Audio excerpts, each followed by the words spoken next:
Oh, 5, 4, 3, 2, 1. Love YouTube. What's popping? What's goody? What's great? What's good? What's great? What's great? You know how people say what's good? What's great? Yeah, man. It's your boy DubJ back at again with another one. You already know what it is. This is EP number 43. Again, I ain't gonna lie, it's one of those days where I just like it's one of those days, man. It's one of those days. What up, Ross? Mateo. This episode is kind of dedicated for you too, actually. But we're gonna get into it kind of towards the end. First, we're gonna get into our usual suspects with the calls. Make sure we can hit our KPIs per se. And then we're gonna get into I got something for you. Hopefully. Because I ain't gonna spoil it. Excuse me. But yeah, we'll see. We're gonna get into it in a little bit. So you say you setting up a contract, so annoying, so many signatures. Oh, you set up a contract? Wait a minute, that's huge.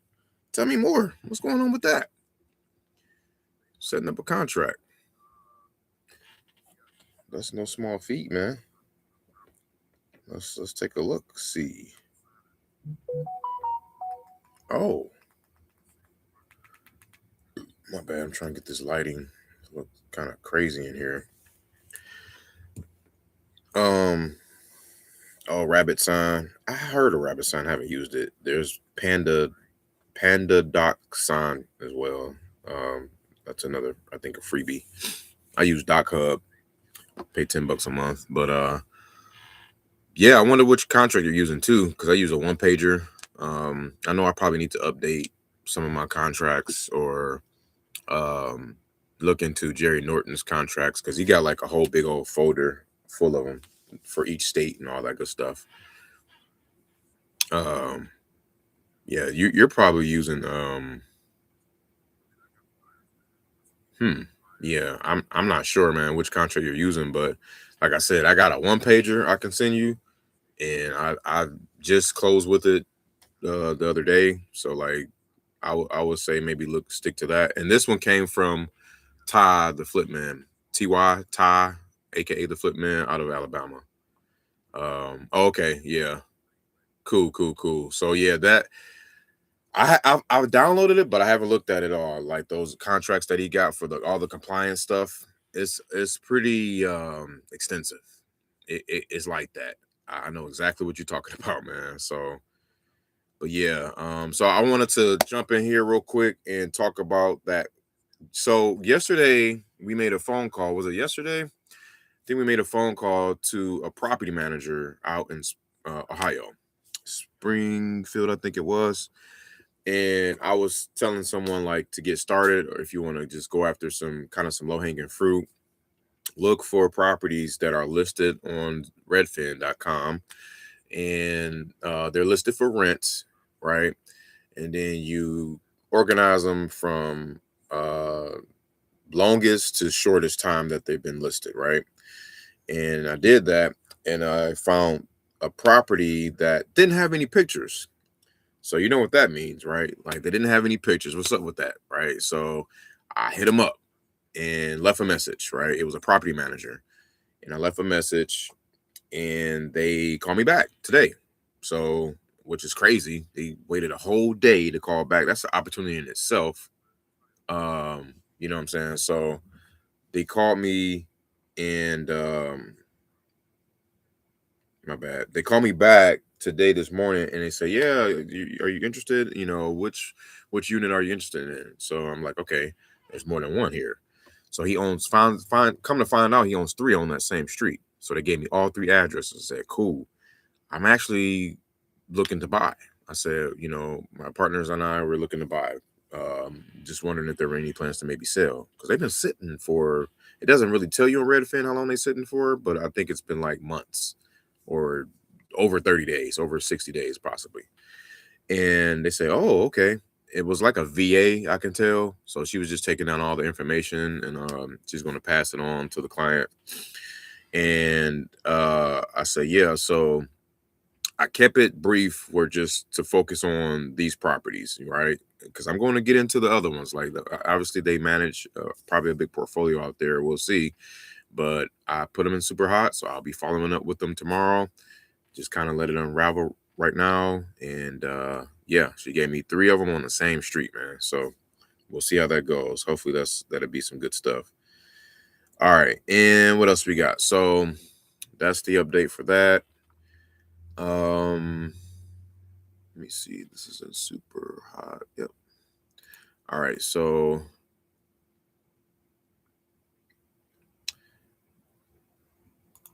we're also going to continue to call some buyers out in Bay Area. I think I'm gonna just go ahead and also skip trace investors of all kinds, not just builders, but builders, flippers, and landlords who have purchased within the last 2-3 years. I don't care. We're going back 2-3 years, and we're going out 5 miles. I kind of got to do that because the results were a little bit minimal when I was doing it the first time for just like a year and a mile. So I expanded the search on that, and now we're going to call more buyers. I'm actually going to send a text message to them. I'm going to have a workflow, and I'm going to send a message to all of them. So I probably pull back the curtains on that. And like I said, some lead gen action. So we're going to get into that. I got properties or records that I haven't even freaking uploaded into the hopper. So spoiler alert, man. That's the surprise, man. Mateo, I got properties out in like Toledo. I wonder how far you are from Toledo. I think you said you were like near Cleveland, but they're in Toledo, and I got to see where else. They're in some other parts of kind of like some secondary markets out there in Ohio. So looking to load those up. But anyway, so that's that. So let's get straight into it, man. Let's go ahead and do our thing, and let's start making some phone calls. Let's see what we got here. How's everybody's day? Today, Michigan State play at 3 p.m. Central. Kind of want to catch that. Maybe catch the second half at the very least. All right, so we're going to call Sam out of East Palo Alto. East Palo Alto.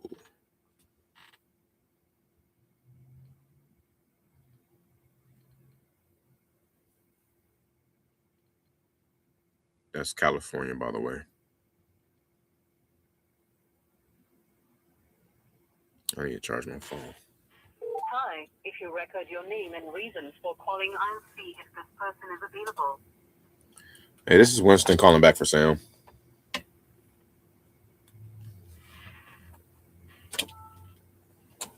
Thanks. Please stay on the line. So this was the one on Week Street. He wanted, I think he wanted 1 million or something. And I'm about to just tell him straight up what I'm looking to do.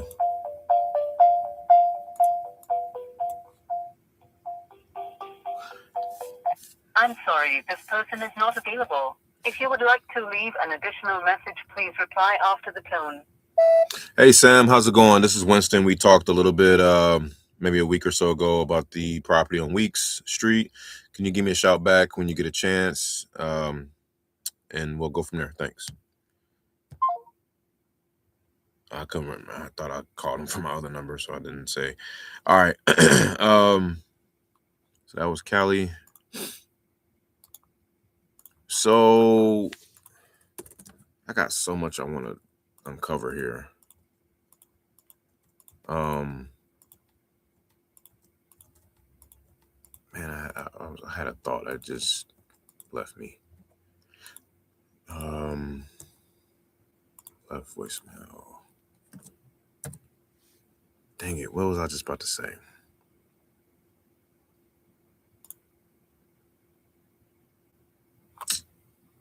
Tyrone, he's no longer picking up. It's okay. I don't care. I'm gonna just always no hard feelings for me. Just either tell me no or whatever. But if you remain on the fence, then so here's the trick I was going to do. I was going to send him a. I guess I got to pull out the gift card trick. See what this guy want to do here. He probably ain't gonna answer.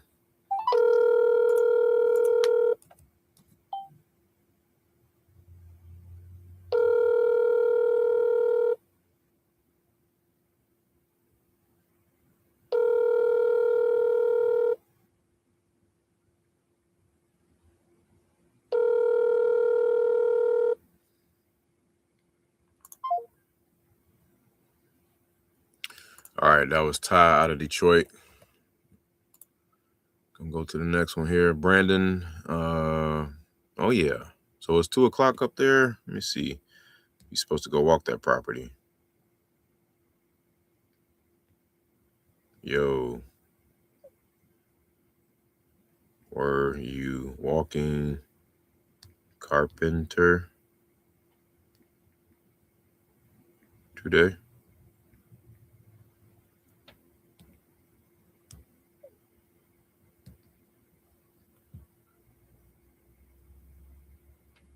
All right.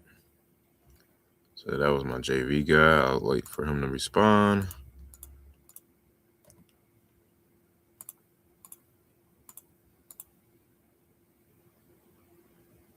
Lou Walker, he is another JV guy. Did I send him that list of other properties? Let me see. Let me give him a call. Because he also selling some stuff too. But he's like a flipper. He's more on the buy side, so I'll just stay there.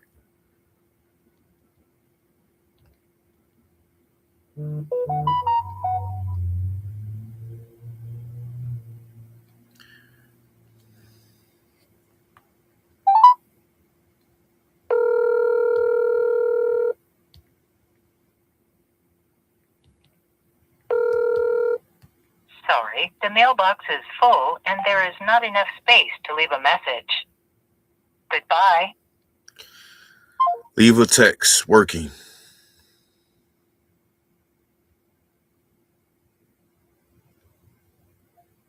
All good, Lou. What's going on with you? I was just checking in.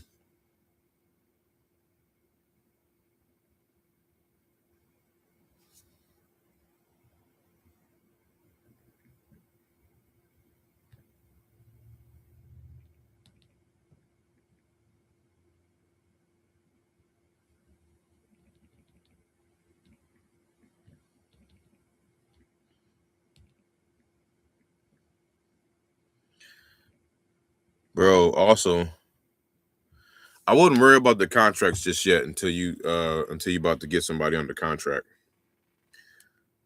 And it took, I used to do that too, to be honest, because what it does is create it is, I don't know if you ever heard of something called creative avoidance, but we subconsciously do things that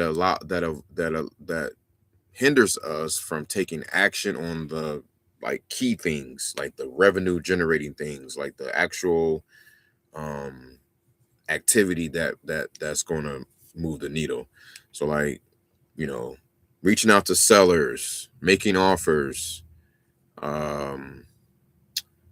overcoming objections and things of that nature. Those are like high revenue generating activities that you want to kind of do and focus on. The contract stuff is going to come, but I would like that. That should be kind of the last thing you want to worry about, because it's the cart in front of the horse, kind of, so to speak. So I would definitely, like I said, look up some of these tire landlords who are renting their property and can't rent them, or is trying to sell their property and they can't sell them. Maybe hit up like 5 property managers a day and see if they have any clients that are looking to sell some property. And then also if they have enough bandwidth to take on some more property, like just start like calling these guys and building relationships. I kind of like want to do that on the show live as well. Might end up doing that. So Lou was working, sent text.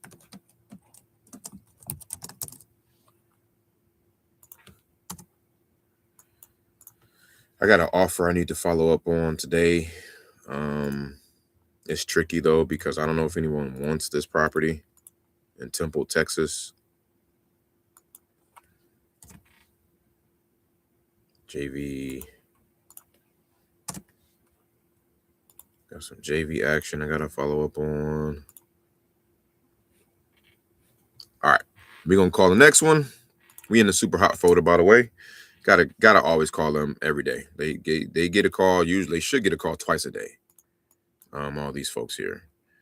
Okay, and I'm supposed to get the updated spreadsheet from Chris, the property manager in Michigan. Let me remind him. Yo, don't forget about me on the updated list of properties. Thanks.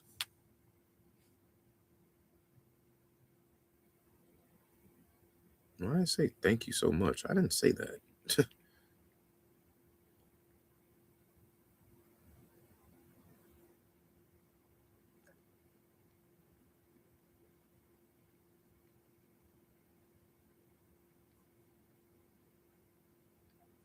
Also, how did the walkthrough go for Mackin?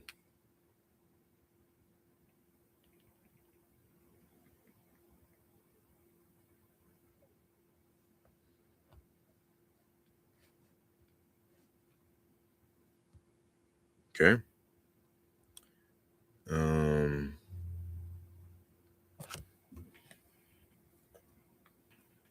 Oh, I forgot. I'm on live actually. I might catch the second half.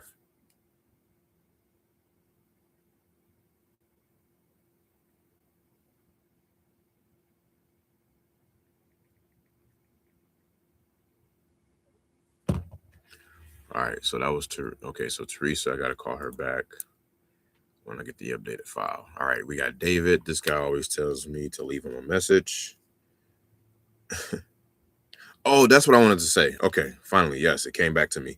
Shout out to Nick Perry, man. Whoever's watching this guy's a beast, man. I'm gonna give him his flowers, man. Brent Daniels was interviewing him, I forget, probably recently, and he, I like really love the style and what I've heard him say. He was just like, man, I haven't talked to or seen a leave a message. Haven't seen a buyer, a seller, a transaction coordinator, title company in like 5, 6 years, 7 years.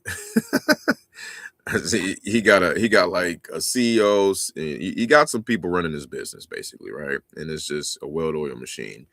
And it's crazy because all they really do, and I want to get here, but all they really do is novations. Like they get property locked up.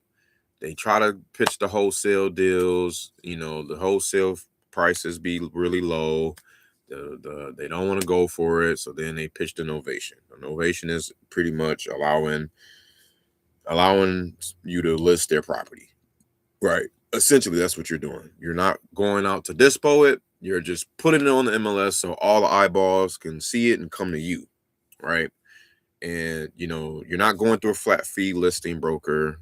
And I thought that used to be a big thing that you should do, but he was spitting game on that you're stepping over $1 to save a dime. So it's like, go through the proper steps with the realtor, because you're only saving a few bucks. If you don't, stop being cheapy pants. And basically they're going to sell it better than you can. You're going to do more work if you do a flat fee broker. But anyway, it was dope. And he was talking about how leave a message. you don't want to spend a lot of time at the top of the funnel if you can help it, because he was also talking to a lot of solopreneurs. Like I'm pretty much a solopreneur, so he's like, you don't want to spend a lot of your time at the top of the funnel, right? You want to get in there right in the bottom of the funnel where it's like conversion, and it's at a place where it's like no brainer activity. It's like easy button activity. You don't have to really like waste a lot of brain power on stuff, right? I like when he was saying like, because I do this stuff that he was saying to avoid, like calling people 20 times just for them to pick up the one time, and stuff like that. He was actually saying to if you could afford it, for sure, like go into straight like PPL, like nationwide PPL, which is pay per lead. So there's services out here. iSpeed to lead is one. I forgot the other ones, man. RJ Bates talk about them. RJ Bates III talk about all these different PPL companies, but iSpeed to lead is probably the biggest one. And what they do is curate a bunch of leads from all over the country. They do all their ads, and they run all the Google stuff for you, the PPC campaigns and all that. They get all the leads, and then they just sell them. They sell them to you. So you can do a different style. You could do it on a monthly basis, exclusive. But the thing is, a lot of those leads are kind of recycled. So some of them already been sold or touched or whatever. And then if you want the exclusive ones, you got to just obviously pay to play. And they can get up to about 200-300 plus a lead, which is crazy. So technically it could take you one, and it really depends on your style, how experienced you are, or what market you're in. But it could take anywhere from 1 to 12, 1 to 20, or 1 to 30. They say if you're just starting out, 1 in like 29 leads to crank out, I believe, a deal. And so because these people are motivated, like obviously motivated, they're putting their information into a system, and they're saying, hey, come by my house, right? So instead of chasing the outbound market and stuff, right? So again, if you could conjure up some money, I say, like probably $1,000 or $2 in disposable income that you can afford to kind of like lose, which is, I mean, it's an investment ultimately, but if you can afford to like lose that much, then what was this? Hold on, let's see if I can punch this in. Oh yeah. Hi, this is Winston speaking. Winston, Yes, sir. this is Sam Shui calling regarding my East Palo Alto property. How can I help you? You got it. Yes, sir. Thanks for calling back. We spoke a little bit briefly about it a couple times, but Well, I don't like to talk. What is that you want? I want to Text me, yeah, I want to get this property sold, and that's what it is. So one more time, I'm a real estate broker. I can sell myself. okay. It would be strictly for investors. Yeah, exactly. And right now, since I bought an all-time low, I have a cap rate of 15%. even higher, minus property tax, insurance. Mm-hmm. So I'm doing okay. The going rate would be in the 20s. Even if you buy it at a higher price, it would be still, it still stands out as a single property. So Right. my question to you is, okay, I have tenants since I think 2000, early 10s, okay? Yep. They always pay on time. So the thing I could not do myself is I'm too soft to ask them to move and do the flipping, Mm-hmm. adding. So it's everything there went to the city hall, Mm-hmm. planning, pulling out the drawing. Everything is permitted. Okay. Oh, so good. There's nothing illegal about it. Yeah. So I get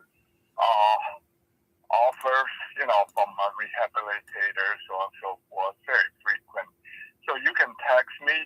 You do diligence and condition probably average right now because people have been in there for a while. To my knowledge, there's nothing wrong with it. Okay. Yeah. It was gone through an extensive remodeling just before I bought it. That's why. Yeah.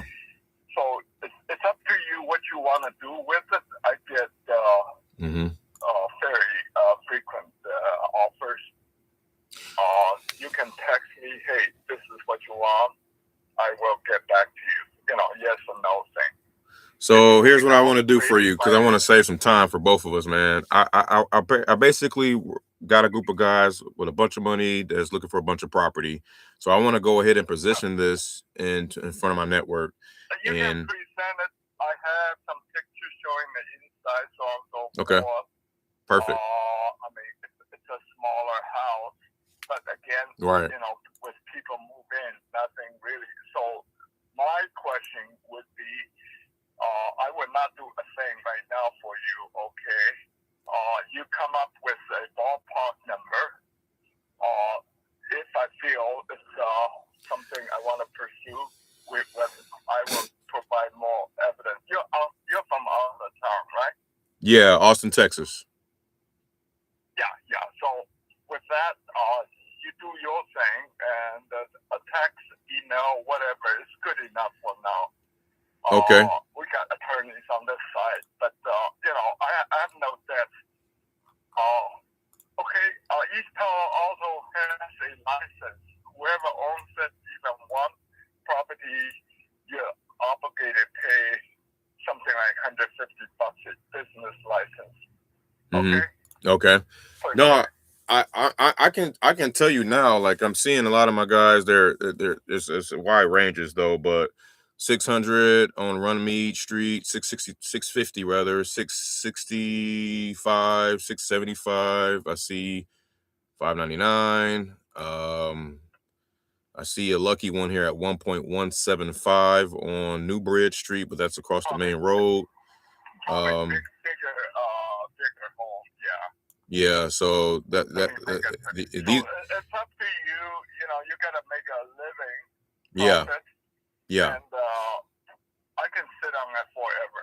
Sure, of course you can. What I did, but it's not a good strategy. So with that, I'm gonna hang up. You do your thing. And well, what were you hoping to get out of it, sir? What were you hoping to get out of it? If it just a perfect world for you, what were you hoping to get out of it? Just all as is. You don't have to lift a finger or talk to the tenant. I've been doing the same thing as you. So I mean, I have the same skills. Just I don't want to get the people inside upset. But I'm gonna that's where I come in. That's where I come in to play. I want to do all that for you, all that heavy lifting for you, so you don't have to. Yeah, exactly. So anyhow, I have the skills. I have the legal background. So with that, I'm gonna just let you go. Okay? Talk to you later. So how much do you want, sir? Like, you're not telling me nothing. I'm not about to like sit here and spin all my wheels, all my marketing. I'm like, I can't. I always say, I go back to the Craigslist thing. Like you're not going to go on Craigslist and like list your car, right, and be like, hey, make me an offer. Right? It's just not going to happen, right? It sucks that you're going to get lowballed. So what I was trying to do just now was I'm pitching him what I actually see. Like there's one, like I said, that sold on what is this? Runnymede Street for 662, which is freaking few hundred square feet bigger than his. I see another one for 675. I see another one for 599. And then I said a lucky one for 1.175. He was like, oh, yeah, that might have been a bigger one. I'm like, okay, good. At least he knows we're not about to be planning no million or whatever. The Zestimate is 772 or something.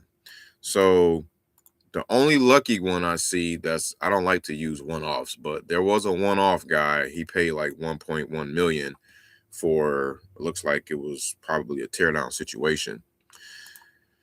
So, but anyway, I had to mirror him, as y'all can see. I wasn't like trying to get an attitude or catch an attitude, but I wanted him to like know, like, no, man, this is what we're doing. Like, I'm not about to like ask permission. This is what we're doing. Here's what I see. Okay, this is how we rolling. And you like, you're gonna hang up now. Okay, great. Well, I probably won't spend time on it, or little to no time on it, if anything. So what I'll do is just simply say, hey, I can look at, like I said, the few that I rambled off. These guys purchased within the last year, so they more than likely could be still active. And I'll use these. I'll just use these price points as a benchmark. I got 662 and 675. That's probably good money. So if I could get him, I'll probably just make him an offer at like 605, 600. Right? I should have just made it just then. Matter of fact, I'm about to text him and do it right now. I'm about to text him and say, yeah, I'll do 600 for it. My bad. I wasn't in a chat just now. What you got here? Yeah. Oh yeah, you talking about earlier from yeah, that's your backyard. I thought so. Avoid the action. Creative avoidance, man. It's a real thing, bro. Creative avoidance. It is a real thing. ChatGPT is messing up on me today. Is anybody's ChatGPT down? No? Yes? Maybe so. And then it's so funny. It's like, dude, you're saying a bunch of nothing. If you're saying you're a broker this, you can do that, but you don't want to. Okay, well, yeah, I do. I'm trying to do it for you. He's like, I know you got to make a living too, but I don't have to sell it. Of course you don't. That's fine. You're not the only one that own the property. Like, people be thinking they're the only one that owns a property, man. That's so funny to me. Like, okay, whatever. Let's keep it moving. So, I'm not about to succumb to this, like, these high horse people. Like, we breathe the same air, bruh. Like, I don't care about none of that. Like, you feel me? Like, we gonna get this, we gonna get it cracking. All right, I want all the smoke. That's how I be feeling. I want all the smoke. I don't back down for nobody. Or from nobody. All right, here we go. Hey Sam. Hey Sam. You want to do this? From what I'm seeing here, looks like 600,000 will be a solid offer. Let me know. Oh, I can't say offer. Hold on. I think my text might not go through. Looks like 600,000. No, I'm not going to say looks like. I'll just say, because you got to have some certainty in there. He's like, he even showed, see, that type, like, he's that type of personality too. He's got that A personality, that red dominant, right? So, but what's crazy is, I'm telling y'all, man, when you mirror somebody's personality, they start to come out more than they usually would. Like, because I wasn't backing down. Like, he kept trying to hang up on me and stuff, and I just was sidestepping all of that, So he'll come out and say, yeah, like, the tenants in there, and I'm kind of being like scared to, like, of the tenant and la la la la la, right? So he was like showing his motivation, even though he's trying to act like he's not motivated. I thought that was hilarious. So, hey Sam, from what I'm seeing here, 600,000. Also, one last thing. One last thing, because I want to pull up to see how long it took for him to close. You can do that. So I'm gonna share a screen with you guys, and we can see exactly what we're looking at here. Give me a second.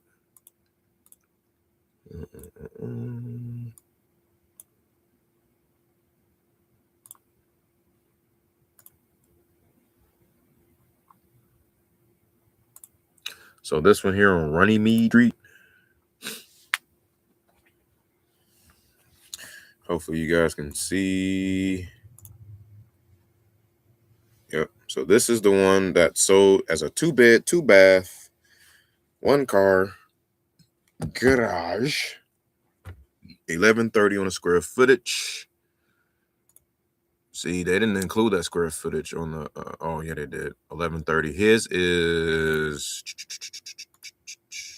970. So okay, we can kind of use that, even though I got to think about going past 1,000 square feet and going below 1,000 square feet. Like appraisers look at that, and sometimes they treat that as two totally different spectrums. But for the sake of this example, we'll play with it for a moment. So it's 2 up, 1130. So we can use that potentially as the ARV. So it's sold for 1,875,000, all that. So I take the 1,087,500 divided by 1130. So it sold for 962 a foot. And that was last. When was that? When did it sell? It should have been within the last 6 months to a year. Okay, April of 2025, a year ago. It sold for that, and it sold quick. But he wanted 1.18, and they got him down. Well, okay, he knocked off 100 bands on that, and he sold it. So, damn. Okay, so he bought it for 662. It was listed for 700. Okay, so it went pending August 23rd, and it sold September 17th. So that means this guy can close in 30 days. So, right, typically. Now I'll take a look at one more other comp, the other one down the street, and it was on Laurel Avenue. Now this was purchased in freaking October of 24. I can't really. I'm gonna use it. I'm gonna still use it because I'm trying to stay tight. Trying to stay tight in the area. I'm not trying to go too far. So this is the other one. The beautiful thing about this one is it's a 2-1. His is a 2-1. They put their foot in it, and they sold it for 960.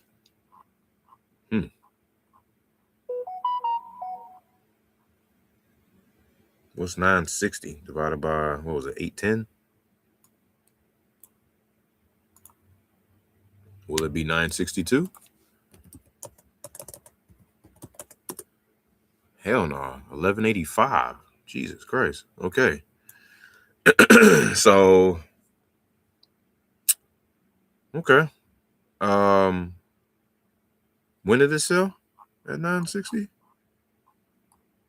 And I got to do this fast. Okay, that was 2 years ago. So the value's gone up since then. The house is probably can get $1 million for ARV by now, I'm sure.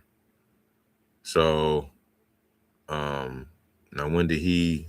Damn, we can't see when he bought this one or when it was pending. So 30 days should be a safe play, man. 30 days is good. Now, he's not in a rush. So I'll say 30 days. I'm doing all of this just, I told myself I wasn't going to spend time on it like that.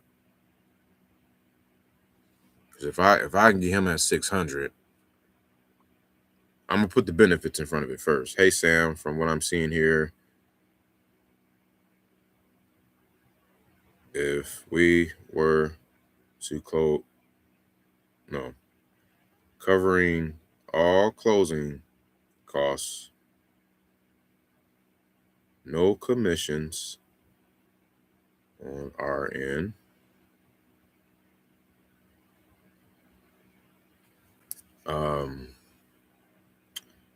no worry about tenants or getting it made ready. Looking at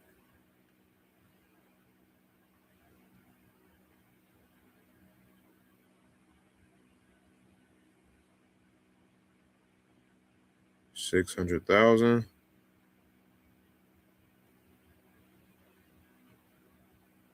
with a 30-day close What's 1%? Well, I'll get to all of that. You don't even have to find that out. Looking at 600K with the 30-day close.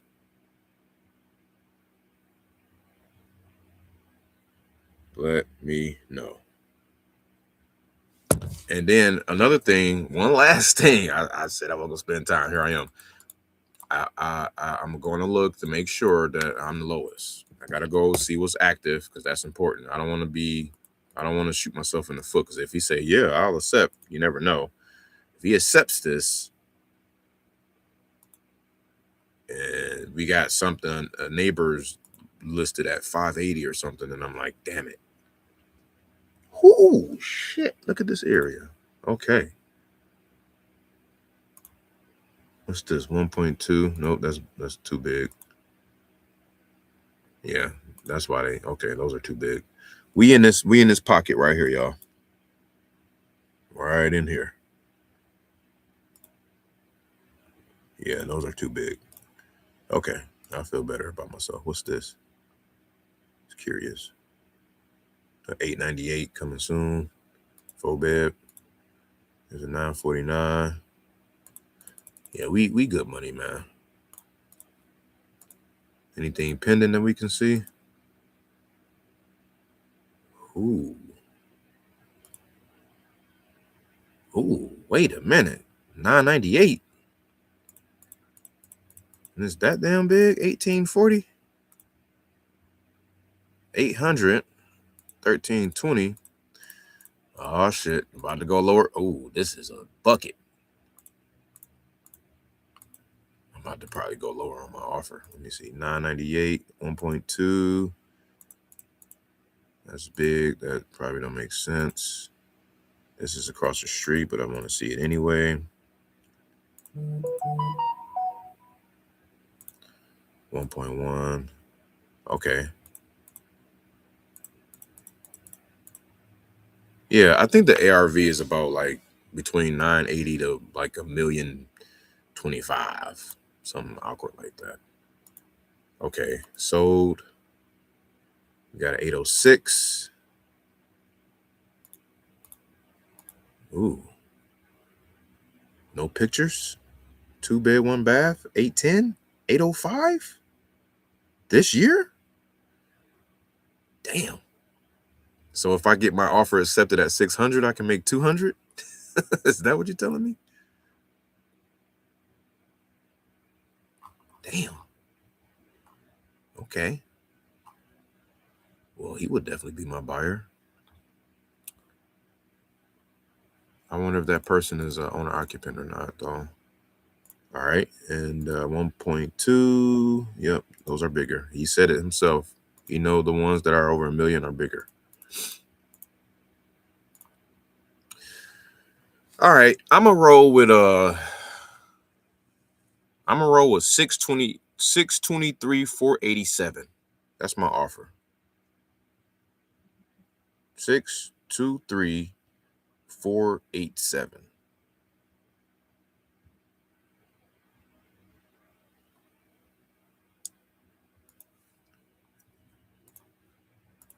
If it was $1 million times 0.7, that's 700K right there.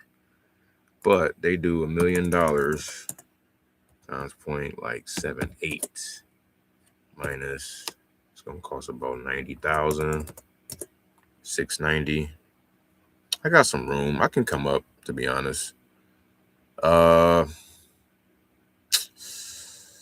can come up. Yeah, that's my come up. I'll stay there. 623, 487. And then he'll say whatever. And then I'll just hit him up in 30 days. All right, cool. Plus, you got the tenant in there. So there's that. So I might need to stay at 600. All right. One more thing.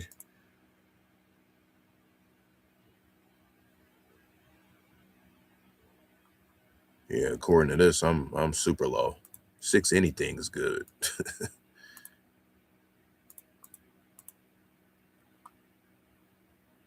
This sold for 850. Damn, y'all. I think I might have to come up.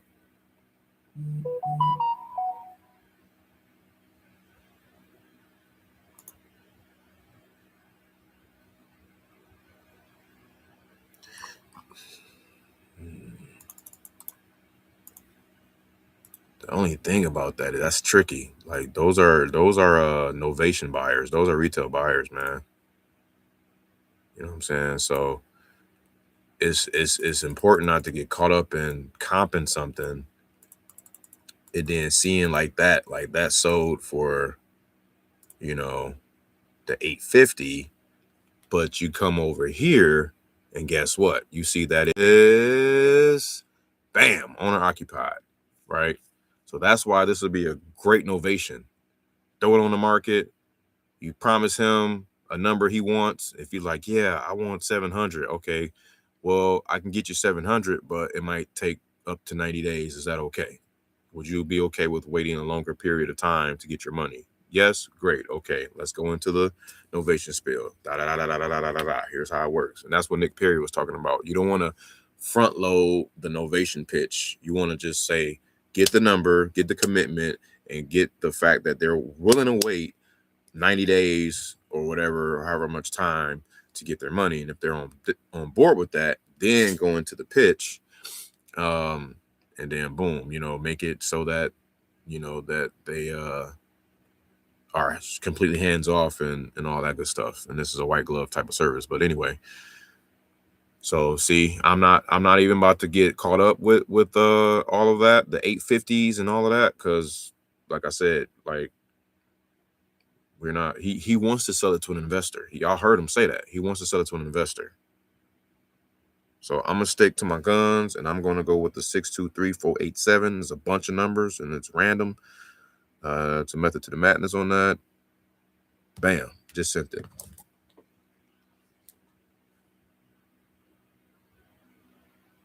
Oh, I don't want to show his number, but just so y'all know I ain't capping.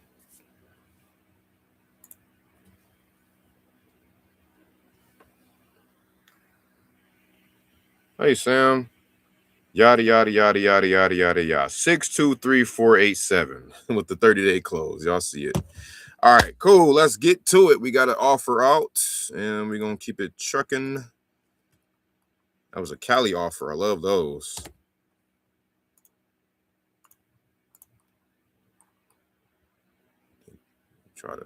You think stuff sweet over here with me? Nah, you got another thing coming, bruh.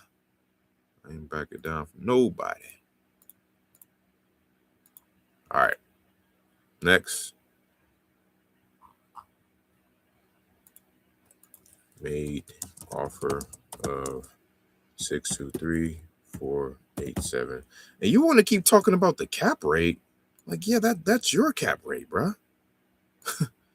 Like, you know, that's not going to be our cap rate when we buy it. You know, that's not a selling point for anybody, for a buyer. Like, okay. Made offer. Let's see. All right, next.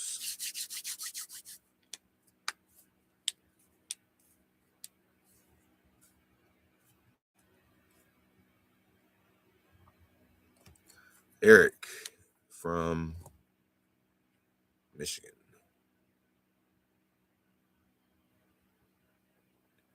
Walk through on Mac and went well. She was in and out and didn't say anything bad. Okay. Is there a contract that's coming out of it though?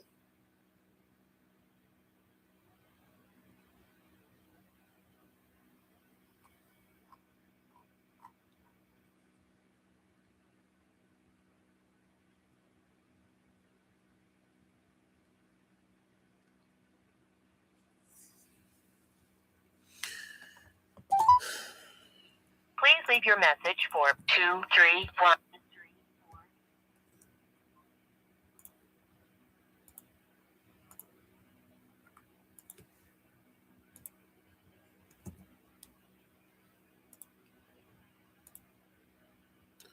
Next, we got Muhammad Yes, this is another one in Ohio. Excuse me. Okay.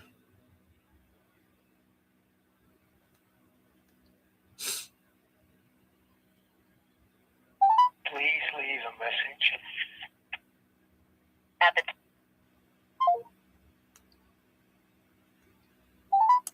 Please leave a message. At the tone, please record your message. Let me get that one. I like these little kind of like these random like prospect leads that comes into the CRM. Like this is a random prospect lead. I was just looking around on the map. Actually, let's do a take a quick gander, do it again. I can go on Google Maps and do this, I think.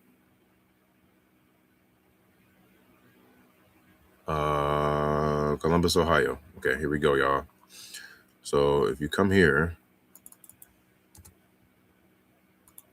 and look at the Google Maps, I can show it.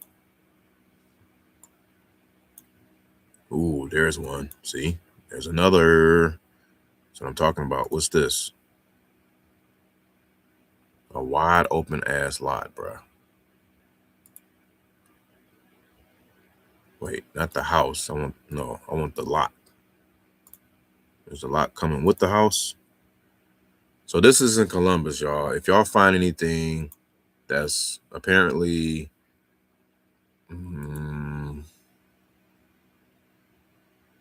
anything like the house, the property at 893 Gilbert Street, then making sure that the lot size kind of match up, then you got builders that are paying about 50K, 60, 50, I think 50 to 60K for these particular lots. Or if there's tear downs, same thing, right? So we kind of come in here. So here on Wilson and Mound, can I go down the street? No. Okay, I can't go down the street. That's interesting. But I think this lot come with this property. What it look like, but they could get added to the CRM nonetheless. Oh, look at that! I buy houses. Yeah, buddy, I bet you do. Oh, well, what do we have here? 2014 though, so it's probably look. See, that bad boy got rehabbed as soon as I just click one button. Oh, so did that one. Damn. Okay. All right. What about this? Any of these? Heritage Park, south of Maine. This is probably a prominent area that's probably getting blasted with a lot of calls, if I had to guess. But sometimes it's fun to like get out in the virtual field, kind of drive around and see what you see, if there could be any opportunities. These pictures are up. Now I'm getting too old. Okay, we're back to 2025. Yeah, well, I'm not about to really do all of that, but I just like that I saw when I see some empty spaces, or if I can kind of see from a bird's eye view, like some rough shaped properties that could be torn down, I'm going to go after it. I'm going to throw it in my CRM and I'm going to call it every day until they pick up. What's this? Were we just there? I think so. Yeah, we were just there, I think. This is crazy.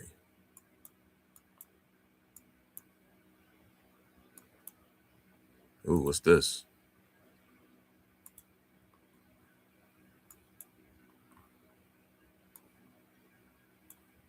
I like it. 2021 though. It'll pass.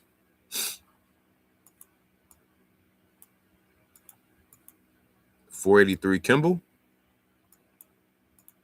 Is that what that is?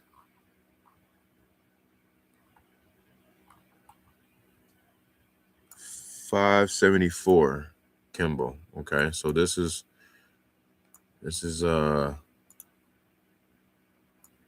probably, oh, there it is, 580. Perfect. All right, let's check it out. 580 Kimball in Columbus, Ohio. Plug this bad boy in.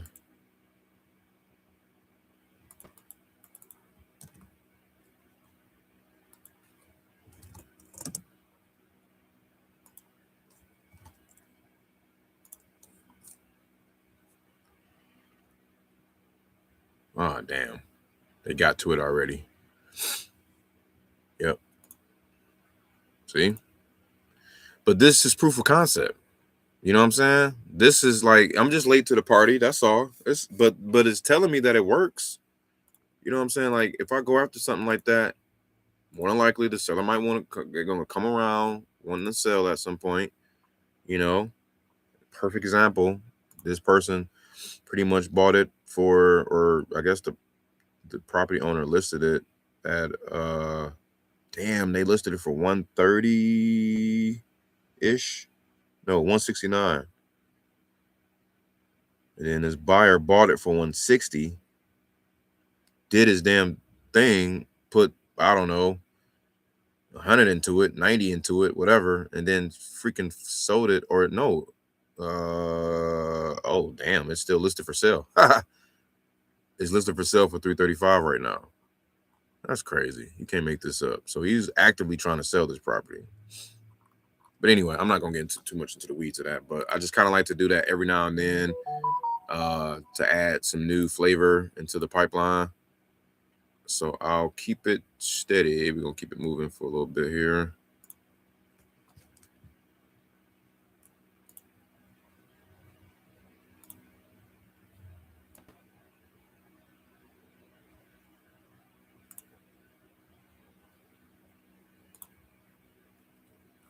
All right.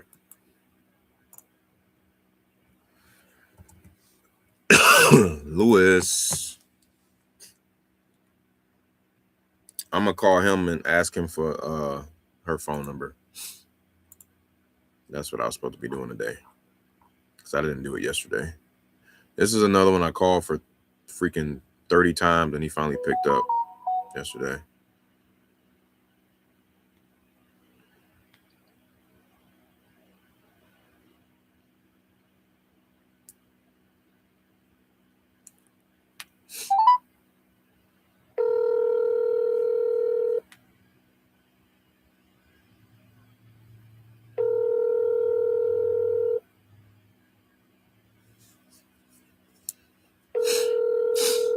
I'll leave a voicemail. Your call has been forwarded to voicemail. The person you're trying to reach is not available. At the tone, please record your message. When you have finished recording, you may hang up. Hey, Junior, how you doing? This is Winston calling you back. I meant to ask you yesterday for Laverne's phone number, because I can just give her a shout if you don't mind, and or Louise's. I can give either of them a shout just to kind of, if you don't want to, continue to deal with it. So whatever's easier for you, just want to take the load off of your plate. But give me a shout. Let me know. 313, or they can send me a text too, or I can shoot them a text. Either way, 313.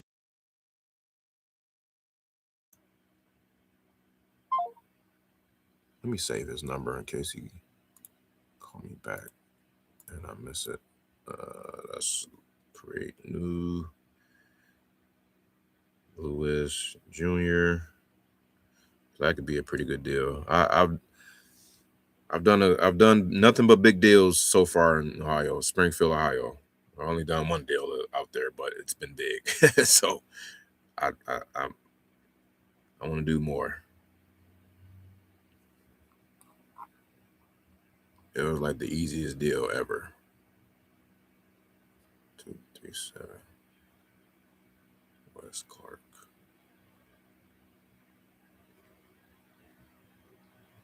All right. Next. Oops, I should have put left voicemail.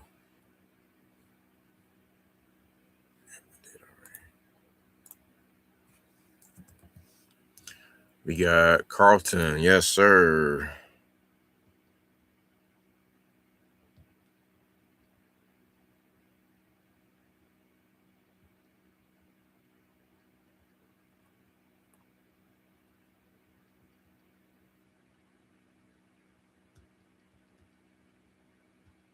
Pick up the damn phone, my guy.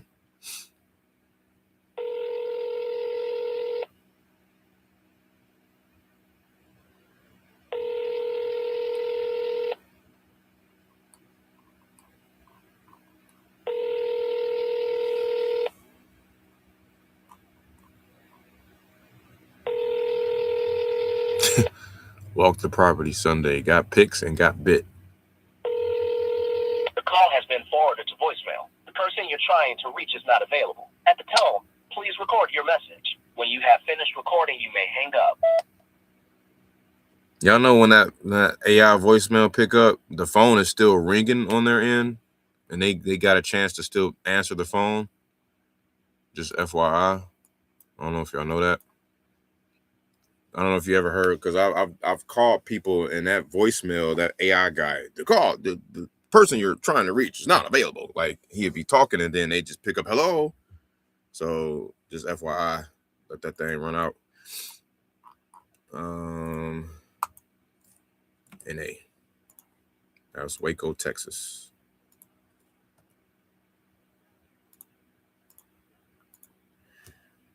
All right, next we got Jessica. I'm about to take her out of hot because yeah, this is my last time calling her. I don't think plus it's a listing, and I'll just reset it for 30 days.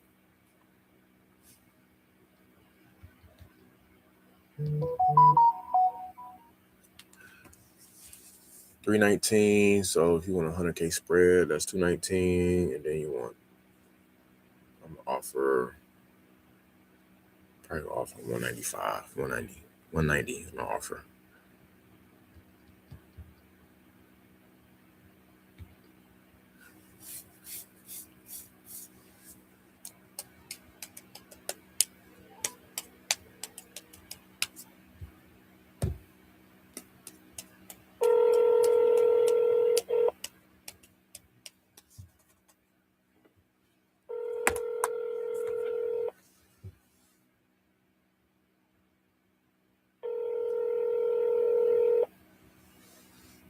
You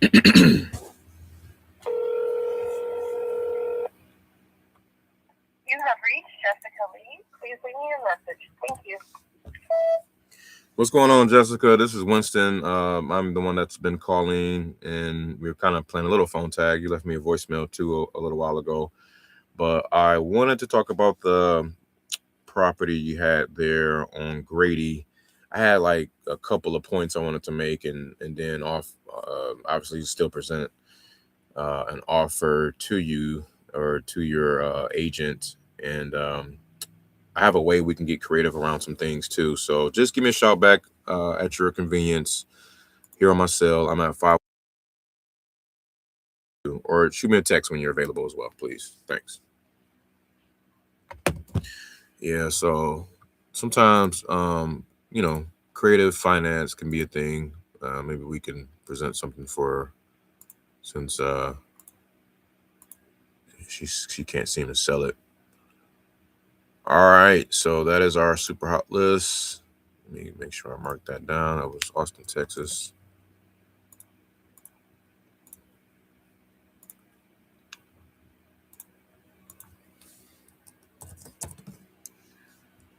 All right, I need some hot leads that we haven't touched. Oh, wait, how about this? What about something that we need to qualify? Texas. All right, I got a few we can call. I don't think we talked to these people. Okay, that sold March 10th. Jane Jones, not available. Let's just call it. That was Tyler, Texas. All right, here we go.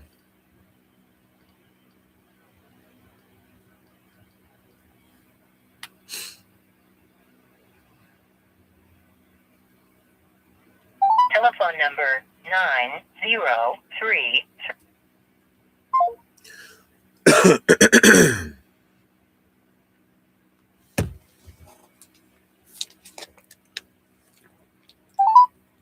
Telephone number 90.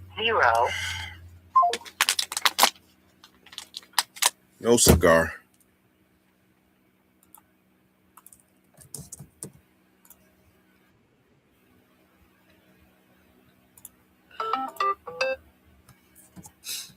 Linda, no note. She wanted $500,000 for a property located in Cedar Hill, Texas.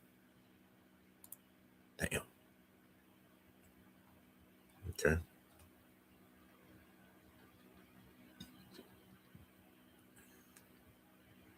Guys, don't be afraid to challenge their asking price. It kind of backs them into a corner, and they're forced to sell the property when you ask them, where did you get that price from, or how did you come up with that price? Hello. Hey, Linda, how you doing? All right, how can I help? All right. Yeah, this is Winston. That was reaching back out to you. You had got a message from Dee Dee a while ago about your property on Weaver Street. You probably don't remember, but any plans to still sell that property there? No. Not if you give me $500,000 for it. Okay, so you're still asking 500. Okay. Oh, okay. You take me off the list. I will. Thank you.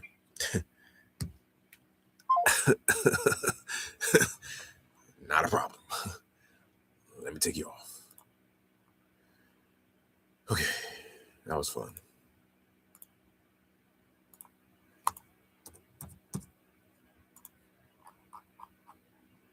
You got to respect the time savers.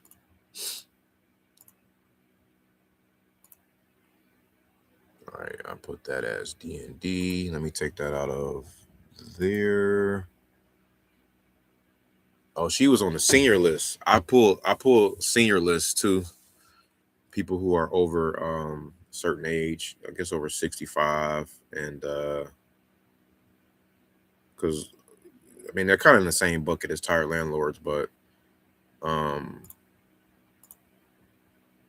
you know, a lot of them sometimes want to transition out of their properties and want to be done with it or whatever, and a lot of them don't. So it can go both ways, whatever.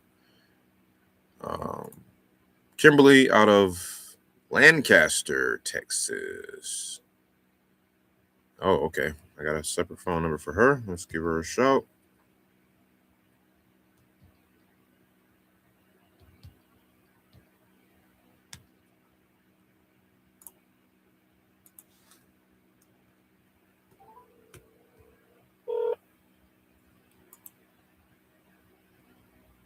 Hello. Hey, Kimberly. Yes. How you doing? This is Winston. I was give you a call.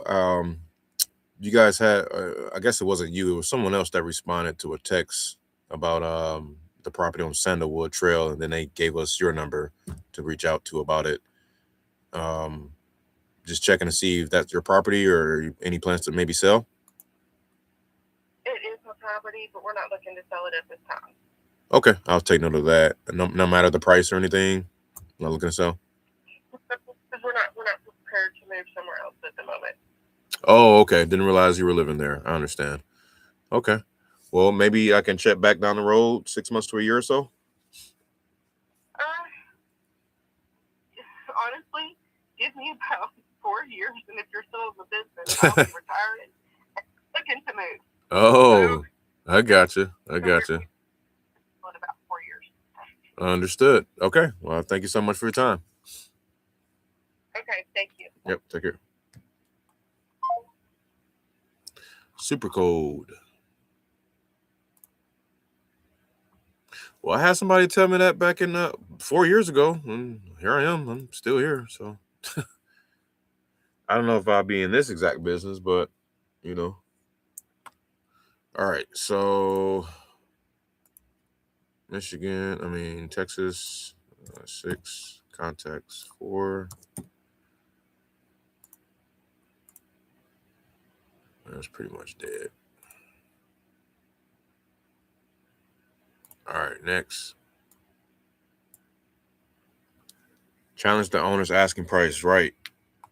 Because a real estate agent can really negotiate beyond what the owners want. Yeah. Yeah, You can challenge it with realtors too. But they're just going to probably, well, yeah, if you challenge it with a realtor, the interesting thing about that is they're going to come off one of two ways. One is going to be defensive, right? Because they're like, oh, you're challenging my price. This is what I suggested. This is what I think they can get, right? This is what it's worth, and blah, blah, blah, blah, right? They're going to try to defend it and try to point out some comps and some old stuff that don't match or whatever, right? Or two, they're going to be like, gosh, I told this lady she needs to come down on her price because it's going to sit forever. Or, you know, they're going to open up and then start to be on your side and then really tell you some motivating factors and whatever else. I've had that happen before. So yeah, you can challenge the price with whoever. You'd be surprised. Okay, Jimmy, this one's sold. So all right, we're done with that bucket.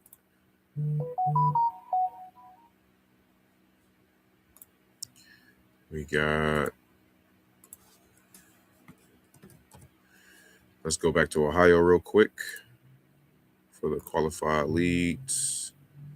Only got 2 in here. Okay, cool. So I've been qualifying these. Good. Because I had so many of them, I can't even remember. No 90 buyers nearby. God damn. God. Columbus, of course. All right, let's give her a call. Looks like I got a few NAs and gave up. I should have been trying to reach her more and more. Get this quick double tap in.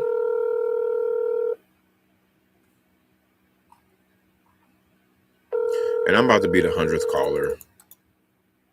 That'd be the thing, because I didn't realize until I pulled it afterwards, like Columbus is a super stupid hot market. It is what it is, though.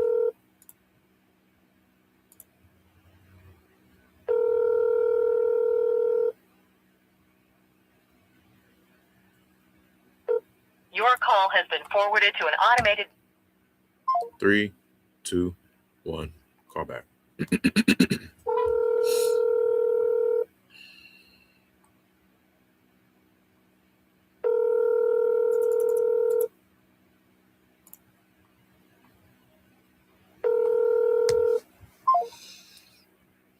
Keep them in the hopper, man.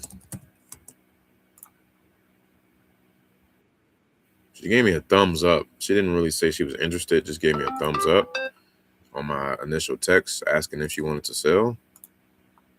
And I just been trying to call her ever since, and looks like it's no cigar. But it's all good. Let's keep it going. All right.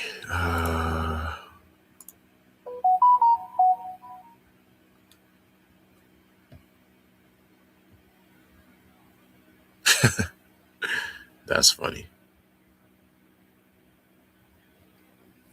All right, Donald, out of Columbus again. Oh, it's contingent as of the 26th of February, my mother's birthday. Oh, what do you know? Went back for sale. 92 days on the market. 6 bed, 2 bath, duplex. You want this one, Mateo? Do not disturb the tenant, as is inspection. I wonder what happened during that contingency.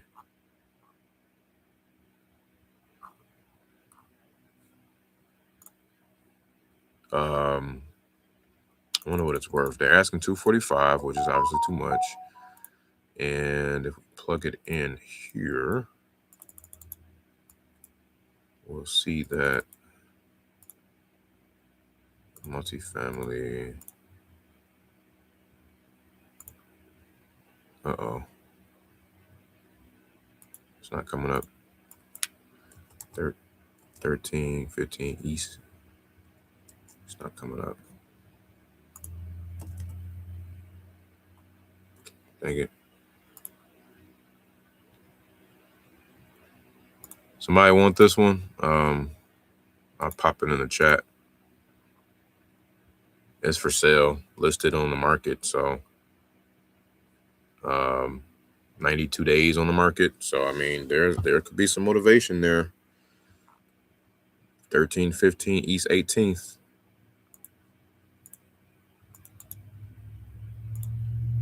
A perfect example of challenging the price. Challenging them on the price. Where'd you get it from? How is it worth 245?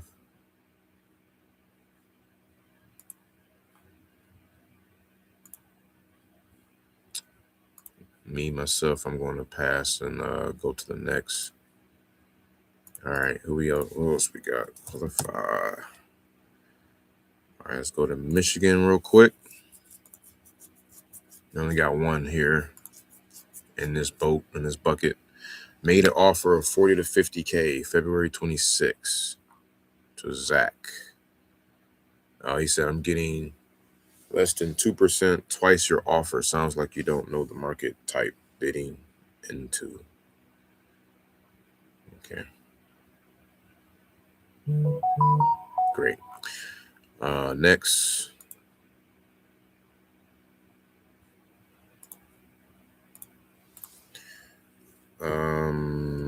Arkansas real quick. Okay, only got one. Texarkana, Lola.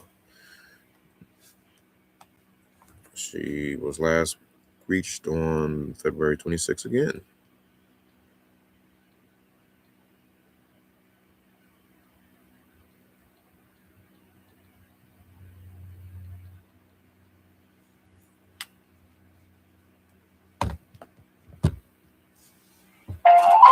Oh. The wireless customer you are calling is not available. Please try again later.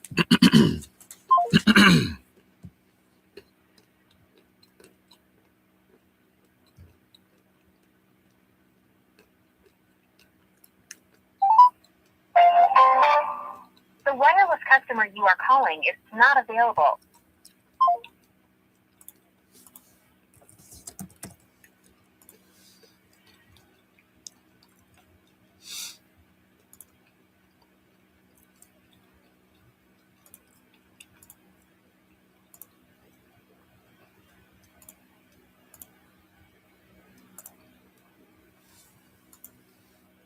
Arkansas. I noticed I didn't call Jeff back from Arkansas.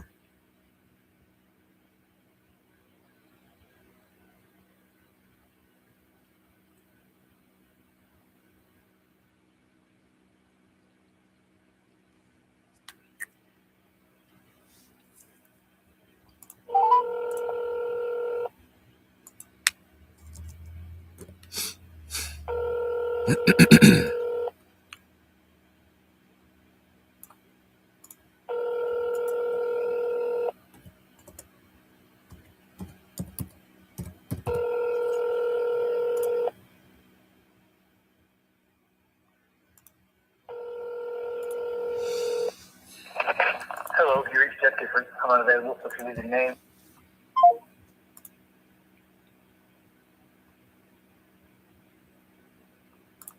Okay. Going back to Cali.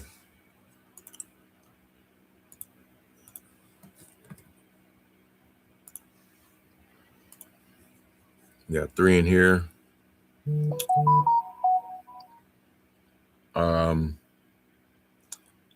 Jing is too high. Yeah, he wants future prices, so get him out of there. Madrano. Oh, he's a DNC. Okay. Next. Harold. Oh, my brother owns it, not me. Dude, this.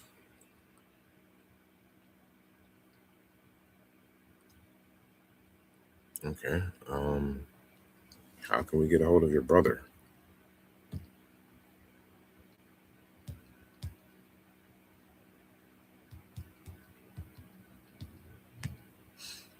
Let me see if I got another phone number on the list.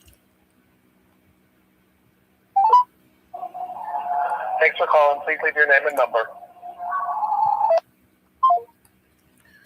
Let me try one more time, and then I'll try this other number here. Thanks for calling. Please. All right, we got 650 8 36 00.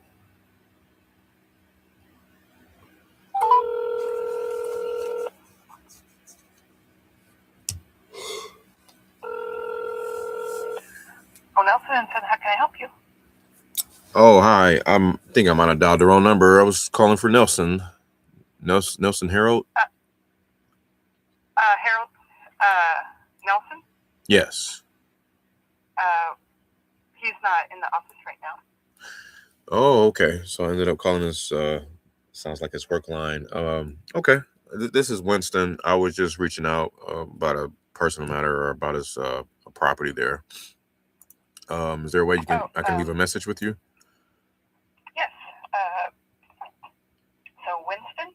Yes, ma'am. And your phone number? Yep, it is 512.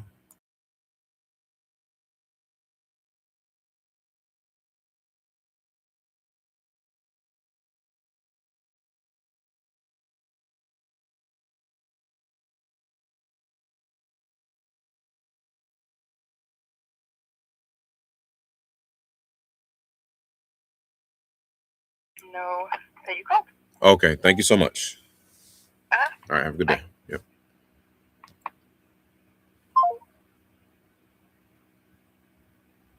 That's almost 1 million. I don't have the experience to back up an investor trusting me with selling that. Which one are you talking about? I would have to have some results in a portfolio proof that I can close big deals. What, the one on 18th?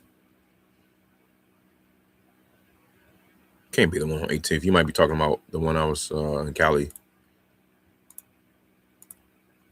But man, don't even think about that, man. These are just numbers. It's just numbers. Like, money is a tool. It's just numbers. That's how I look at it. Again, you breathe the same way somebody else do. Like, that's how you can like level up with anybody in the world, man. Like, you just level up by just knowing that person breathes the same way you do, or breathes the same air that you do, rather. You know what I'm saying?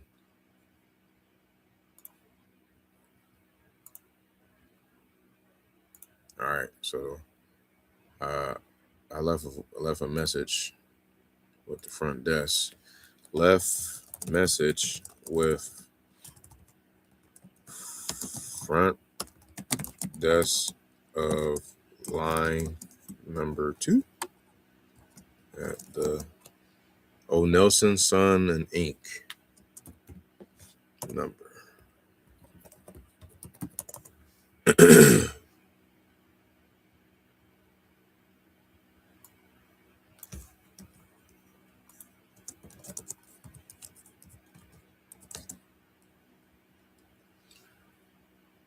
That'd be dope, man.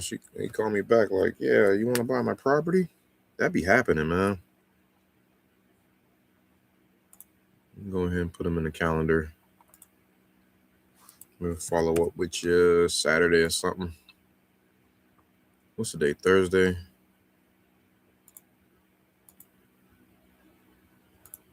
I might get in the field Saturday.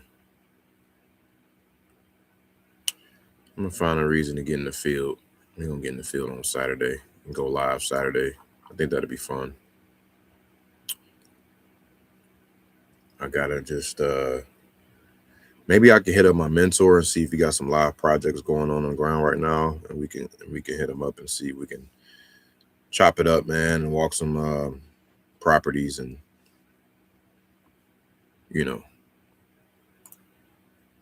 drop some gems on us. What is what was that? California 3. All right.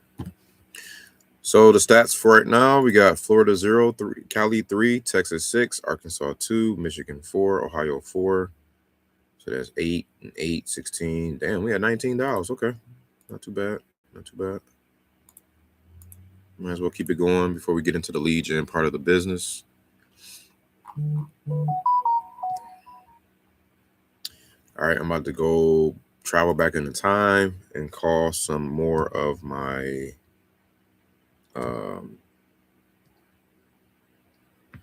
old leads.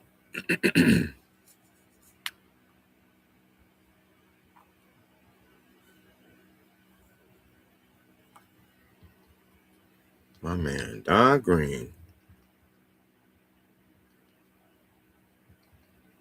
This is a see. I want to meet him.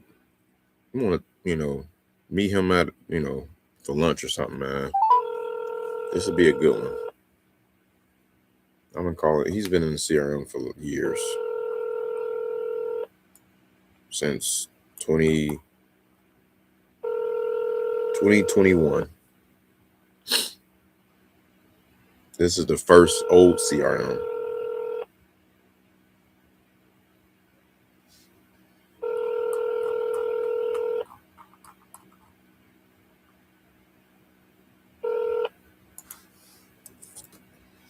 Please leave your message for 5. All right, that was Austin, Texas.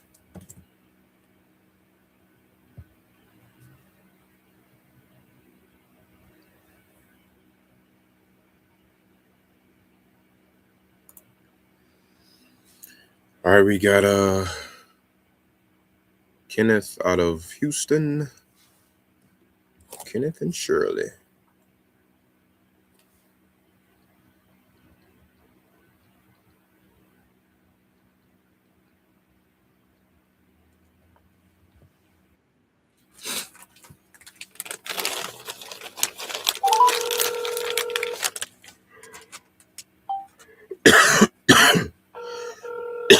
Something is in my freaking back of my throat. Pause.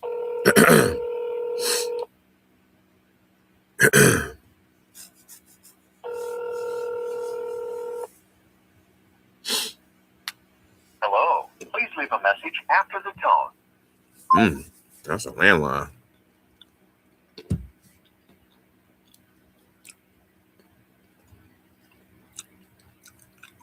It says in the notes it needs to be torn down. 055 77055. That's Spring Branch. That's a good. I think that's Spring Branch. Good area in Houston. Hello. Please leave a message after the tone.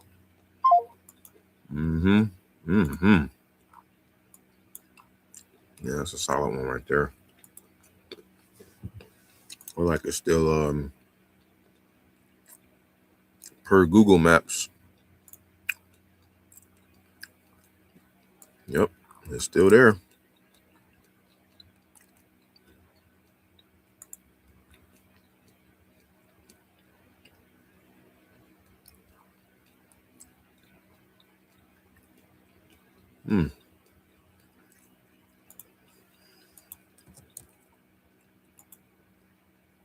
Yeah, we need to stay on top of that one.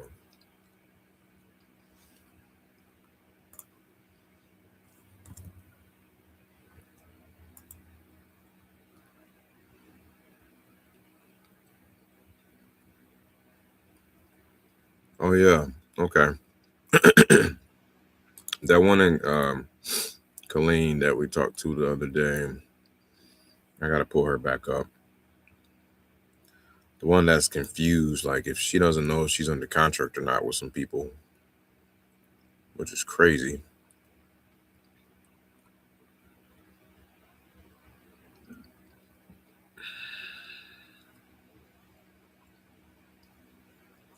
There she is. Jennifer. Let's call Jennifer. She might be asleep though. She worked these overnight shifts.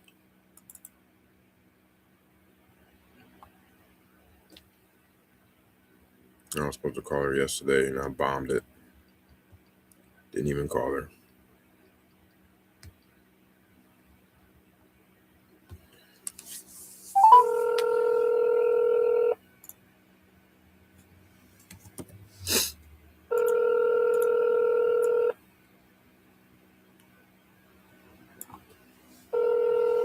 I think she.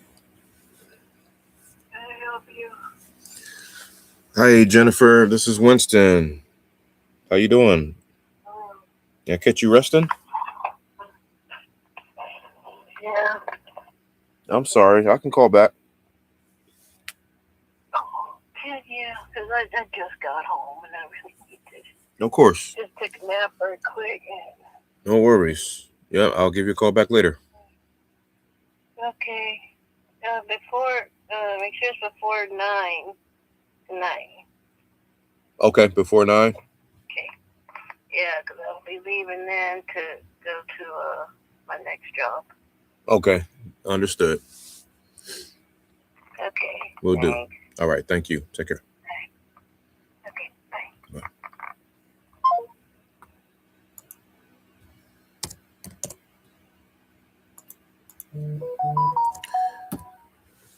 Yeah, that's my bad. I knew she was asleep. She actually picked up, though. That's crazy.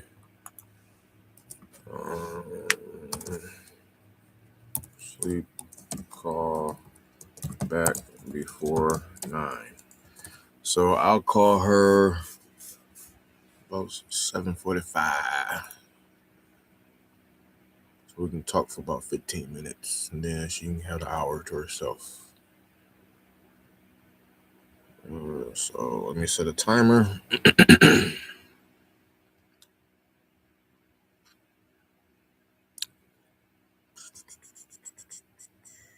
That's about 5 hours from now. No, let's see. Perfect.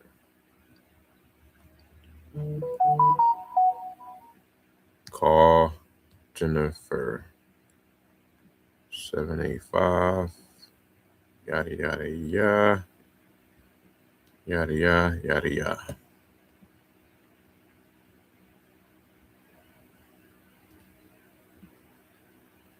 All right. Got a 5-hour timer for that. Next, Ronnie out of Georgia. Ooh, okay. We didn't call Georgia in a while. Man, we were really. I'm so mad to this day. Still never. Oh, where's my man's at? What's his name? Damn, what is his name? Man, I ain't been in Georgia in so long, man. I kind of miss marketing in Georgia and trying our best to do a freaking deal that we never done. We've done so much marketing, man, to come up empty-handed. It's just ridiculous. And then we just crashed on Georgia. Just kind of gave up. And then they start coming out with those crazy laws. Ronnie. Yeah, I remember this guy.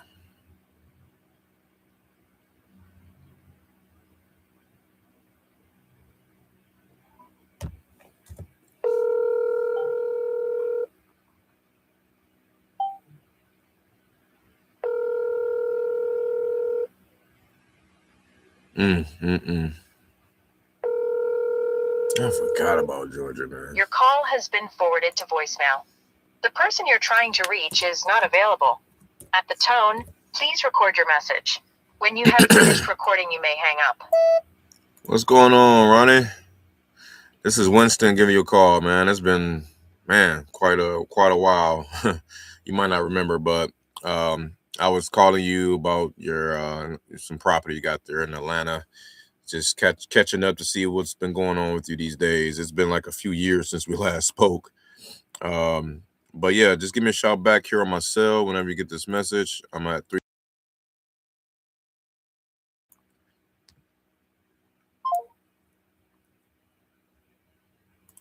All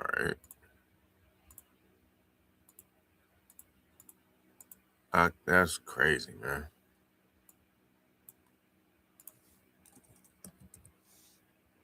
Well, we calling Georgia now, apparently. All right, back in Texas. Marvin, older tenants, still give them grace for another month or two to see what happens. Spoke to Marvin, tenants in hospital, been 32 days, yada, yada, yada. Okay.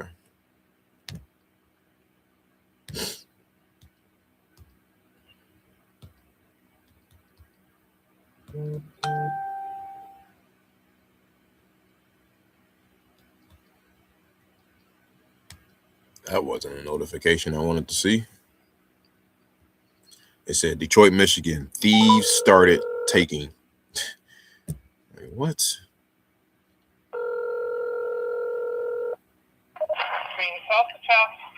Hey, how you doing? I was calling for Charles, please. One moment, please. Uh-huh.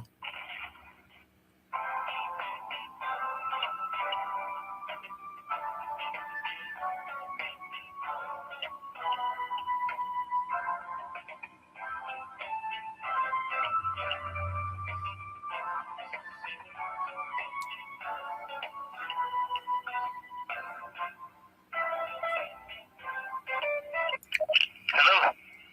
Hey, Mr. Charles, how you doing? I'm good. Good, good. This is Winston calling you back. It's been like a while, man. You probably don't remember me, but I was calling you about the property on Antelope Trail in Temple. I don't know if you still. Sorry, what is it? What is that? I was calling you back about the property on Antelope Trail out in Temple, and wasn't aware that. Yeah, I'm not sure if you still own that property or maybe had any plans to sell, but just checking back in on it. No, we don't. It's been sold a long time ago. Oh, okay. So I need to update that. Okay, I will. Congrats on that. Did you have any others that may be coming up for sale? No, not at the moment. All righty, sir. Well, thank you for your time. All right. All right, take care. Well, that's the bad thing about giving up on your follow-ups, man, because we got a ton of notes in here, a ton of conversations.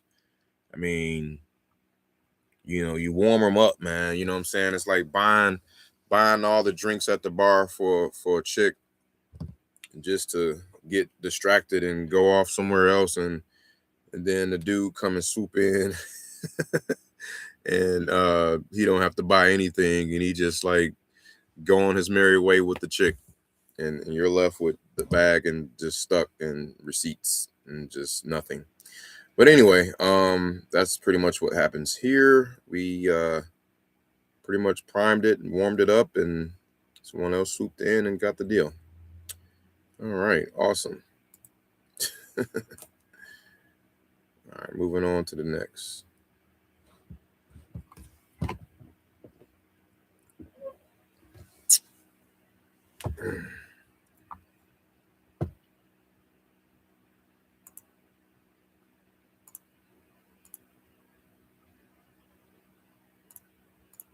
What was that in Texas? Temple, Texas.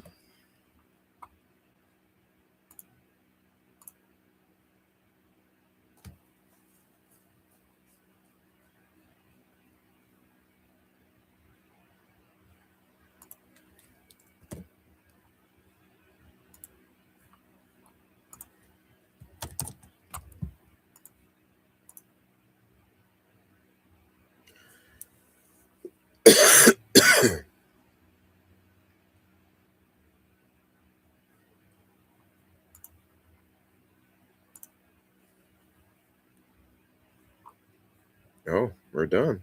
I think we're done. Are we done? We're not done. I thought we got more than that. No, we're done.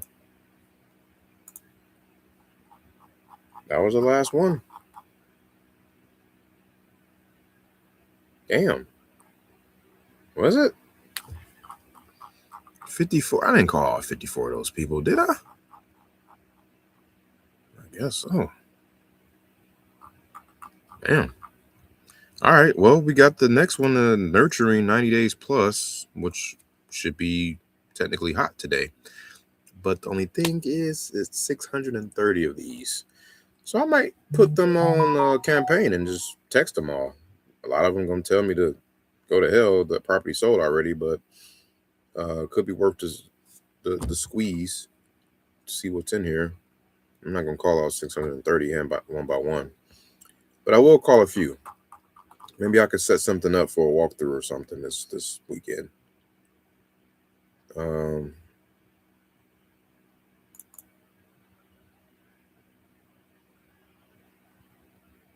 What is this? Spoke directly to seller Jesse, and he wants 240. I'm at 176. He's pretty firm, but oh, this is recent. But his expectation using a few addresses in the area. He plans on relisting in April. Told him I'll keep in touch. Oh, this must be Ty, one of Ty's leads. I don't see an address. All right, I'll keep it moving. We got Mardonio. Okay, White Oaks. So we call in my backyard. Me in Austin with it.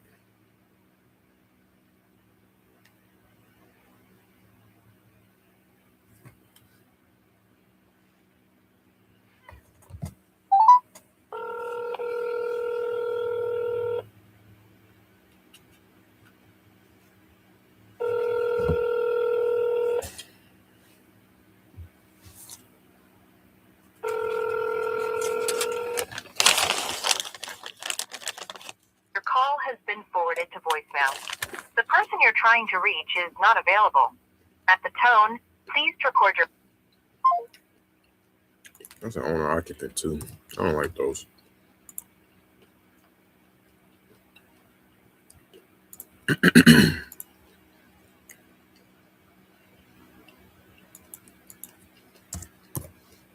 All right, we got Wesley, Austin, Texas.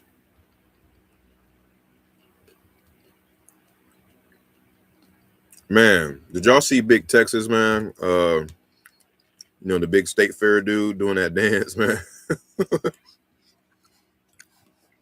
I was rolling when I seen that, bro. Your call has been forwarded to voicemail. The person you're trying to reach is not available. At the tone, please record your message. When you have finished.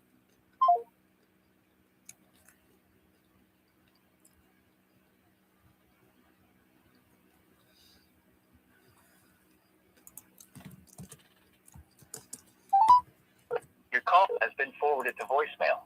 The person you're trying to reach is not available. At the tone, please record your message. Next, we got Karina out of Austin, Texas.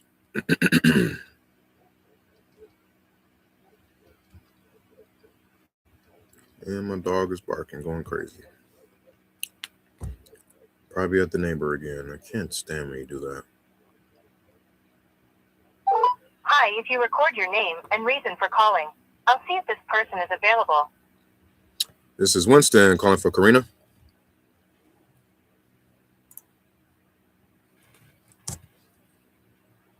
Thanks. Please stay on the line.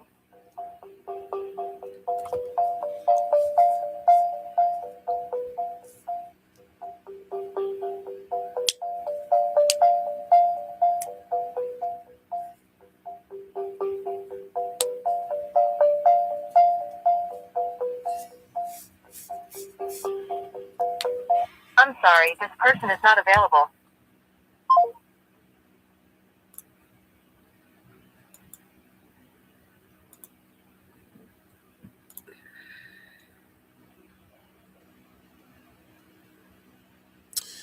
Oh, look like that one sold.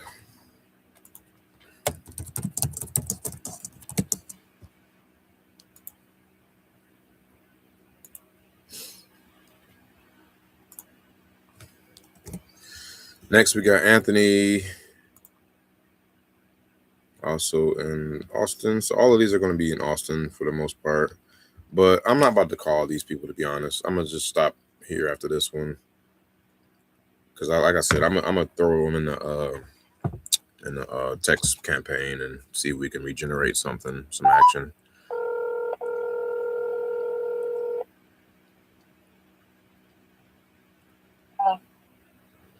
Hey, how you doing? I was looking for Anthony, please. Yes, phone. Yeah, this is Winston. I was reaching back out about the property on Moonmots. Just checking to see if you guys had any plans to sell. Not at this time. Okay, I'll take note of that. Should we check back at about 6 months to a year or so? Sure, that's fine. Alrighty, we'll do. Thank you so much. You take care. Bye-bye. Bye-bye.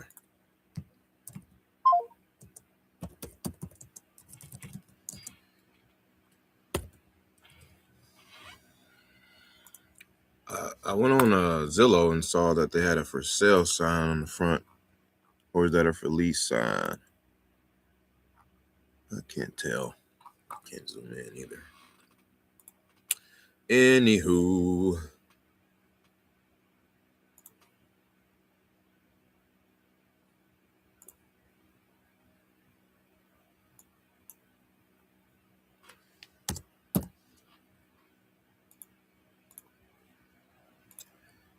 All right. So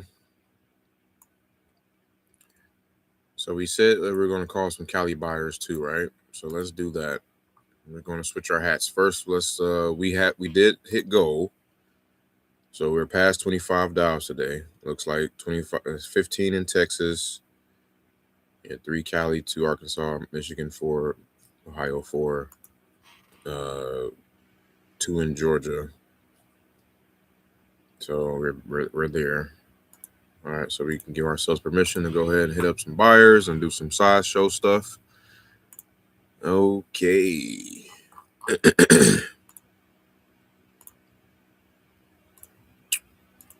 Where is the Google map of all the buyers? Oh man, my bad. I keep missing you here, Mateo. The world's okay. Youngest wholesaler. I don't know if he's the youngest, but he said to start wholesaling. Look for foreclosure properties around 50 to 60K that just need a little work done. So like properties that are like in that price range that are already in decent shape, but just need a little more fixing. Maybe HVAC, bathroom, kitchen, and that's it. Good foundation, good roof. Then it's easier to find a buyer. Sure. Like here's the thing. Like they all work. They all work. It's just choose your heart. That's it. Like they all have a certain level of difficulty and a certain level of ease. Usually more difficulty than ease. So just pick one and rock with it. You said not just foreclosure. Oh, he said it could be multifamily and houses. Yeah, for sure. What is going on today?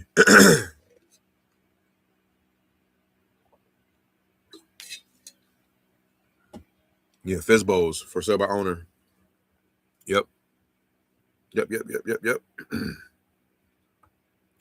Yep. So pre-foreclosures, man. Yeah. Like I said, hands down, I think the best resource for that would be Michael Frankie and his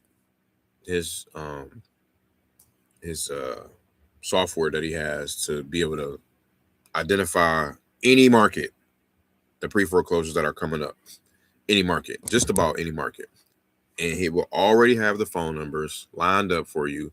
He will have when the notices went out, like all that stuff is dialed in. I think it's like it was $100 a month. It could be more now. I don't know, but it was like $100 a month. You can try it for free for maybe like 7 days or so. It's called Niche Data, NICHE data.ai or .com or something like that. It's like an orange logo, so you'll know. Definitely check it out if you can, or just try it out on the trial to see what you think about it. But yeah, I know my market. If I like, there's probably like 7 to 12 ish. Oh, go to auction.com too. My bad. Auction.com. You know what I'm saying? Let's go there right now. Why not? Why are we on the subject? You seem to be very infatuated around the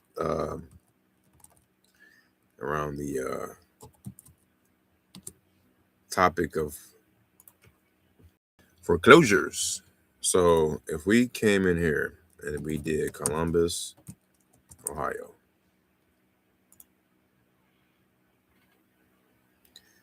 within a 50-mile radius, we got so Columbus, and within a 50-mile radius, we got 37 properties that are set to possibly go to auction. So this is a free site, right?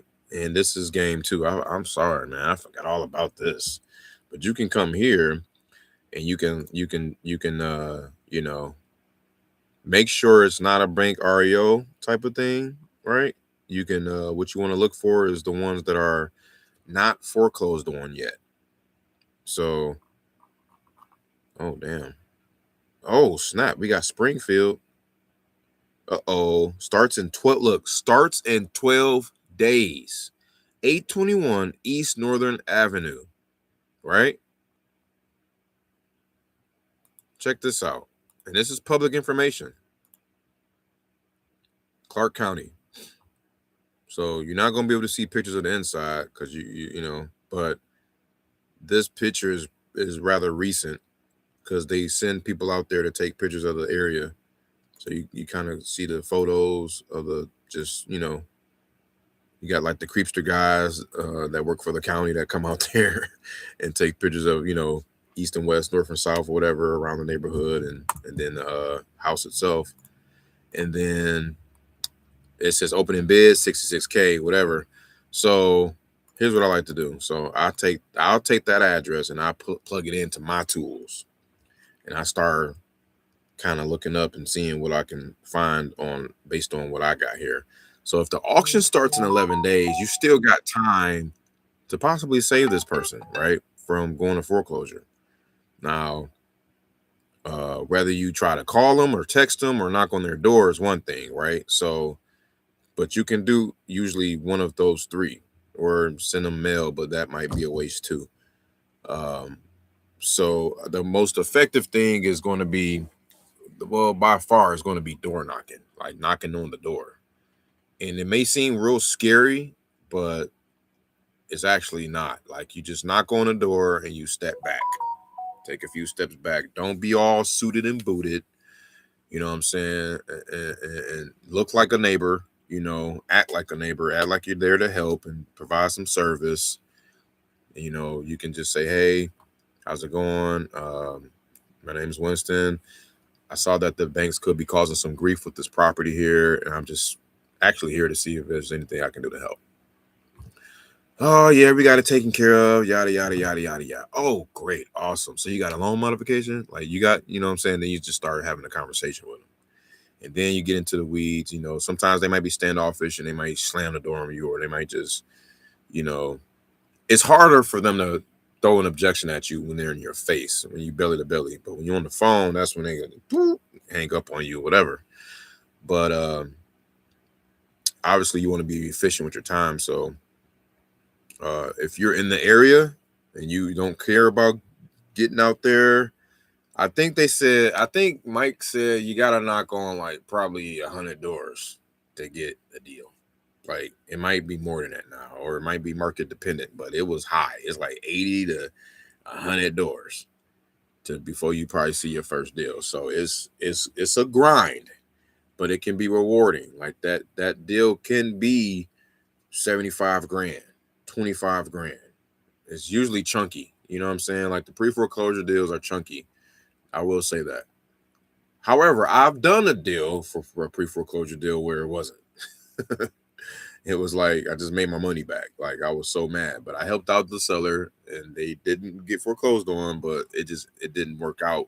So in terms of the assignment fee that we wanted, so we ended up kind of like just making a couple bucks on it, but the big thing was the seller didn't get foreclosed on that particular one. But yeah, man. Whoa, okay, you were in here chopping it up, my bad. Yeah, buy owner seems like best bet. Yeah, look in Columbus, so I don't want REO. Nope. Someone text me a fake court summons for an unpaid toll in Columbus. Oh, someone was trying to sue. Sheesh. Gots to be careful. They be out here getting people. But yeah, man. So let me finish the steps on this. So look, all right. So we take that address, right? We got to figure out who owns it. Okay. How do we figure that out? I'm trying to do all free tools right now. So let's go to propwire.com. Free tool, propwire.com. Shout out to Jerry Norton. Okay. Come over here. Boom. Oh, wait. I didn't take the address. It's 821 East Northern. Sometimes you got to play with it. There it is. Okay. Again, public information. Looks like this is owned by Madeline Marie Menda. So you could skip trace and get phone numbers here if you want it. You have to pay for it, like 10 cents per, but I wouldn't recommend. I could probably get it for way cheaper. I know I can for sure. Or you can go on the freeway and hit up good old truepeoplesearch.com. So you come in here, plug in an Addy, search. What was her name? Madeline. Come down, Madeline. Bam. Phone number. Bam. Plug it in. Call her right now. We calling her right now. Again, this is public info. I'm not showing nothing that is not public. This is public data. I'm gonna switch screens though for a second, but I'm gonna call her. I'm about to call her. I'm about to just go through the motions. I haven't done one of these in so long, so I gotta switch up my approach. Sometimes you can just call and act like you don't know. See, she banged on me. Banged on me fast. So that's the right number.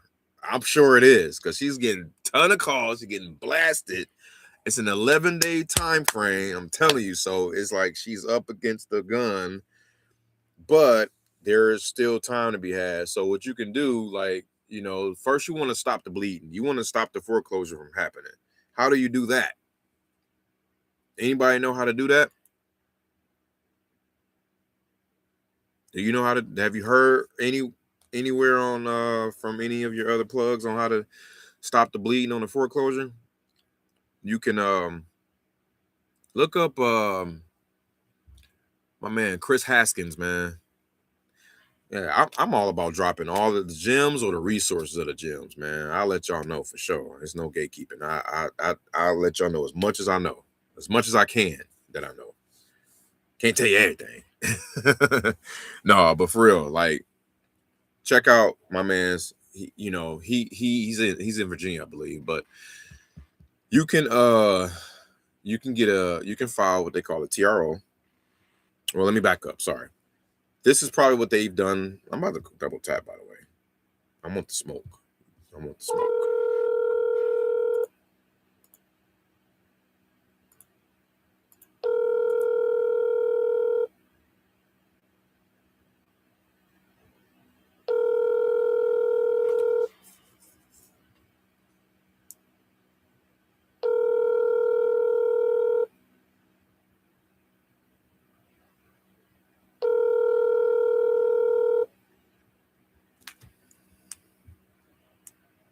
Your call has been forwarded to an automated voice messaging system. 937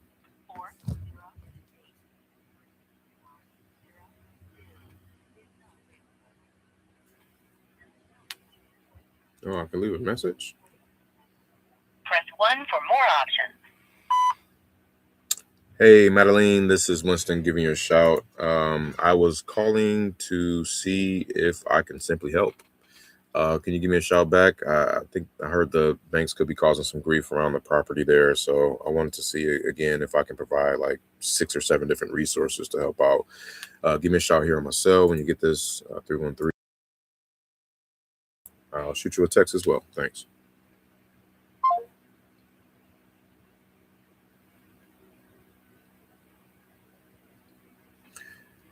Hey, Madalena, this is Winston.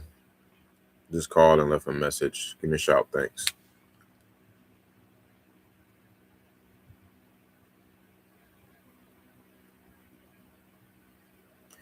So now I gotta add her to my CRM.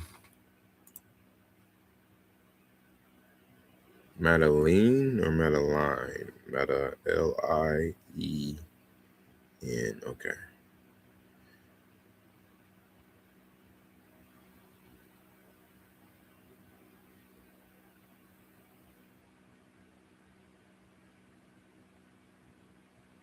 So anyway, yeah. So you got to have a different level of conversation. You can't be all calling them like, "Yo, you know, do you want to sell?" and all this other stuff. Because most of them don't. Most of them trying to keep their house. So you got to like kind of find ways that they can actually keep their home. You know, check to see if they did a loan modification or kind of help them maybe seek that option. See if they see if you can understand how bad the arrears are, like how far behind they are. Because if they're not that far behind, then you can maybe suggest another lender to them. However, the lender is probably going to be more than likely not as lenient, but you want to give them options still for them to like know that you like care and that you're trying to really do as much as you can. And then you can pull out the infamous TRO trick. Right, this is to stop the bleeding, to give them enough time. What is the TRO? Temporary restraining order. So you have to get, you got to be cool with some attorneys. Get an attorney to do this. You can't do this, or maybe you can, but you rather should have an attorney do it. They're going to do it. Now it's going to be a charge to do it, probably about a couple grand or 3,000 at the most, I've heard. But you can get them to file that with the county, and they can no longer take action to foreclose on you, at least for another 30 to 60 days. 30 days or more. It kind of depends county by county, probably, but it buys time. Once you buy time, then you can really see what other options are available. You can look into renting it out, having them rent it out, try to sell it, try to renovate it, try to whatever, right? Novation is probably not really recommended, but just try to really provide a bunch of options. Like if you provide like 4 to 7 options versus just like, hey, can I buy your house? Then the door can open up for you. So that's why it's kind of like it's a lot that goes into it. Again, it's a whole different business model, and 313 to 8, 313. But so that's that. All right. But now I have to add that to my CRM.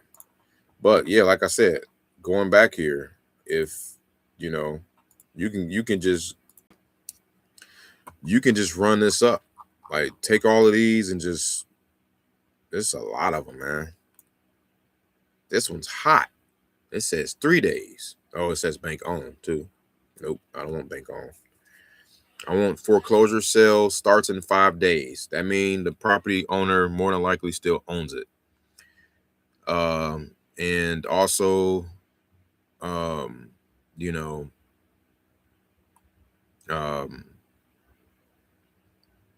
if what is it that starts in 5 days, right? Well, it's the auction that starts in 5 days. Meaning they're going to have that property on the courthouse steps open to the public, and that's when it's wild west and game over. You want to catch it before all of that. So a lot of these are, you want to try to maybe call some of these guys with some time left. But this is good, man. Like, bro, I just showed you what's up, man. Like, if you take some of these and you hit them up and just send out some messages, send out some texts, you probably going to be up against some competition, but it could be worth it. It could be worth. Some of them might not be doing this. Some of them may not. I will pull a list of these and I send a text to them too. I'll send a drip campaign. And basically they'll begin to message every other day or so until they tell me stop. And then once they say stop, then they don't get hit up again. But these are some good ones, man. It's a ton of them. Sheesh. And a lot of them say foreclosure sale. So, and this re-ups every freaking week out there. Remember, I told you yesterday, the auction doesn't happen to, it's like every Friday, right? It's typically every Friday. Damn. Wow. That's crazy. You just, man, you just put me back on to something here, because I didn't realize it was that deep out there. So, because if I type in Austin, Texas, look at this. It ain't. Let me see.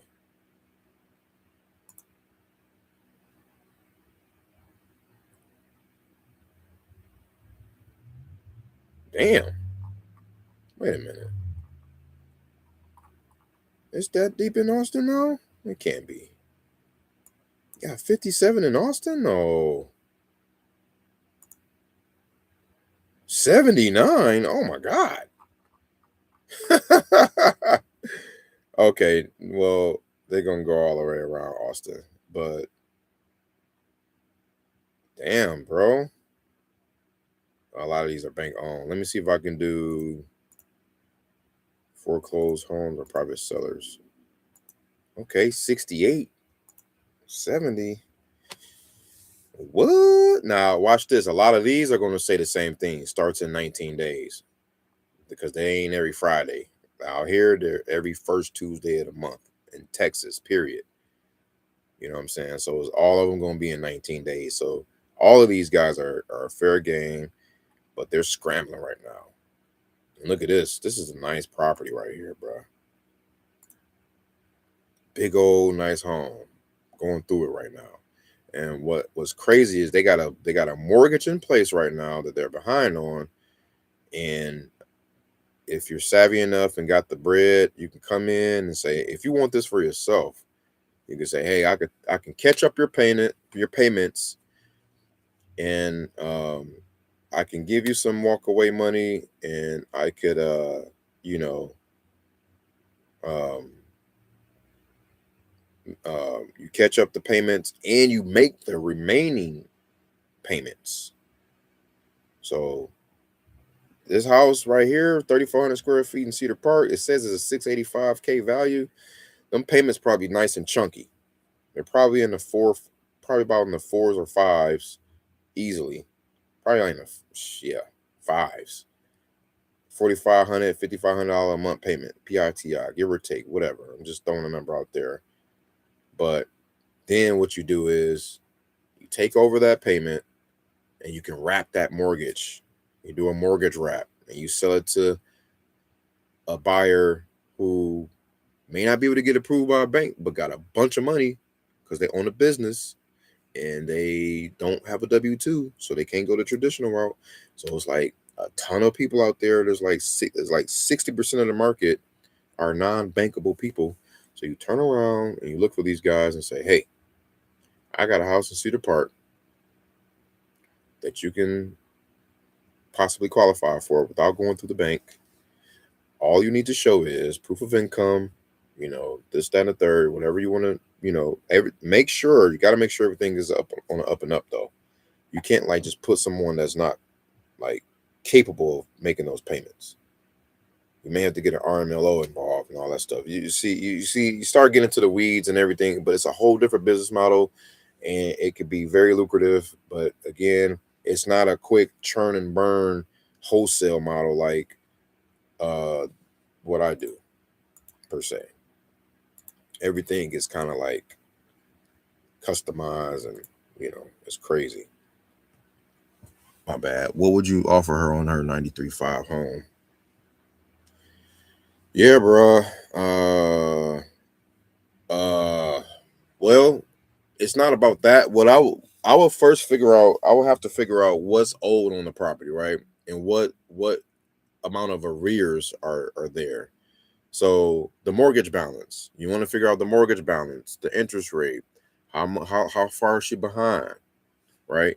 That house was valued at, it could say it is valued at 93.5, but it might not be. It might be worth more, it might be worth less. You really got to see, you still got to run comps, you still got to know the value. that doesn't stop. You still need to know the value of the home, condition, and all that. But if she owed, let's just say 50 grand on it, but the house is worth 100 grand, well, that sounds like that's about 50K in equity potentially, right? So, but let's say she's 10K in arrears behind. So, so what you can do is opt to buy the property subject to that existing mortgage. You can you can get the paperwork together that say you as the buyer will purchase the property for 60 grand. Plus whatever you can negotiate with them to say, hey, I'll give you an extra 2,500 or 5 grand as walkaway money. Like just to help you kind of transition on to your next chapter and pretty much get out the house. It's either that or you get nothing and you get kicked out and then your credit's messed up, right? So they're kind of like backs against the wall. That's why a lot of people look at this. It's like both sides of the story to this. Everybody think that people preying on them and can be a predator and all that stuff. Where it's like, nah, bro, we trying to help them. Like, because if we don't, then the worst thing that can happen is them getting foreclosed on, right? Because they get nothing. They get nothing, and the credit is shot, and they can't get another approved for another house for God knows how long, right? So anyway,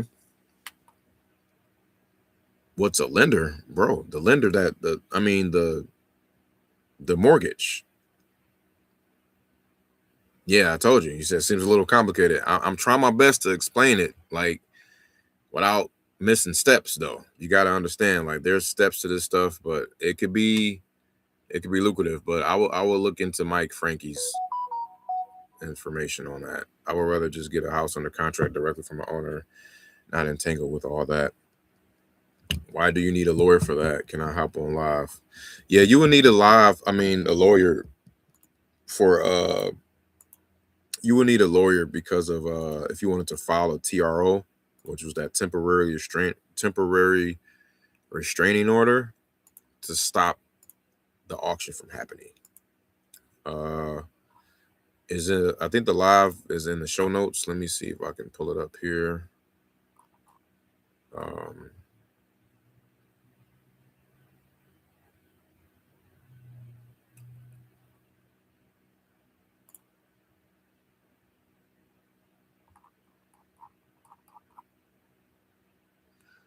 Hold on.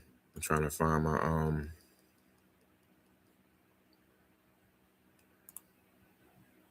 I can't even find my own link.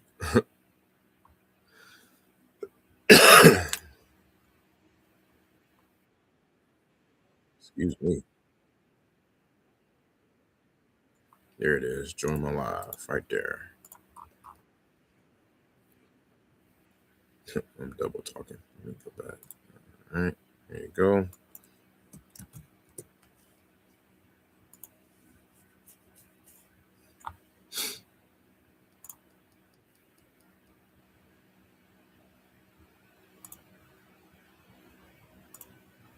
All right, let me share my screen to the other live.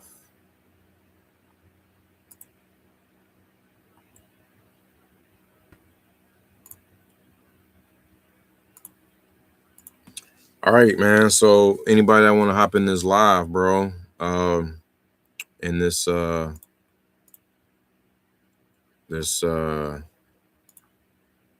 whatchamacallit, this Google Meet, feel free, man. We chopping it up about pre-foreclosures apparently right now. Lead generation.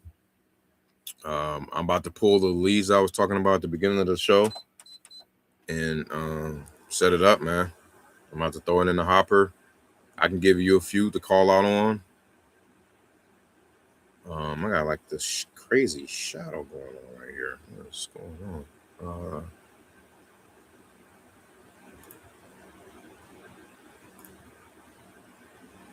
But anyway, so yeah, man. Hold on. Let me share my screen in here. So yeah, auction.com, y'all. I'm telling you, auction.com, you'll find a crap ton of freaking properties, man, that are headed to foreclosure. As in the case of this one here, is like 12 days left or something. It said, yeah, March 31st through, yeah, starts in 11 days. So it starts on March 31st. So you want to catch them before the auction hits, man. You know what I'm saying? This lady here, she's gonna probably keep her head in the sand and not, want any help and have it basically figured out on her own, like they always do. But it's a numbers game like anything else. You just gotta just pretty much hit them all up. But have solutions on deck. We got my guy here. See if I can let you in. Hopefully we can hear you. Yo, What up? What up? what's good? You got it, man. How you doing? I just made some potatoes as my motivation. Just made some crispy potatoes, because I'm broke, I'm surviving on potatoes and Nice.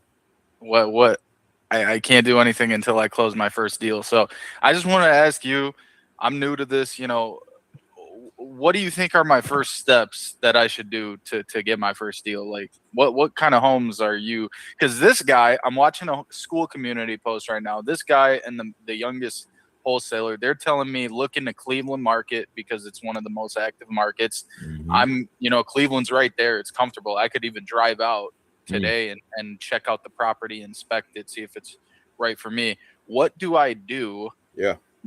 Like, if I know a property's for me, do I tell them, hey, I have to go inspect the property first and then check for some of the things that Max was saying and that you look for? So look for if walls are leaning inwards, that could mean it's not a good property. Look for flooding. If there's, water in the walls, look for foundation cracks. What would you look for? Like, yeah, first off, man, you're not broke. That's just a mindset. Second, but I wouldn't get too caught up in the weeds of a certain condition of a property. okay.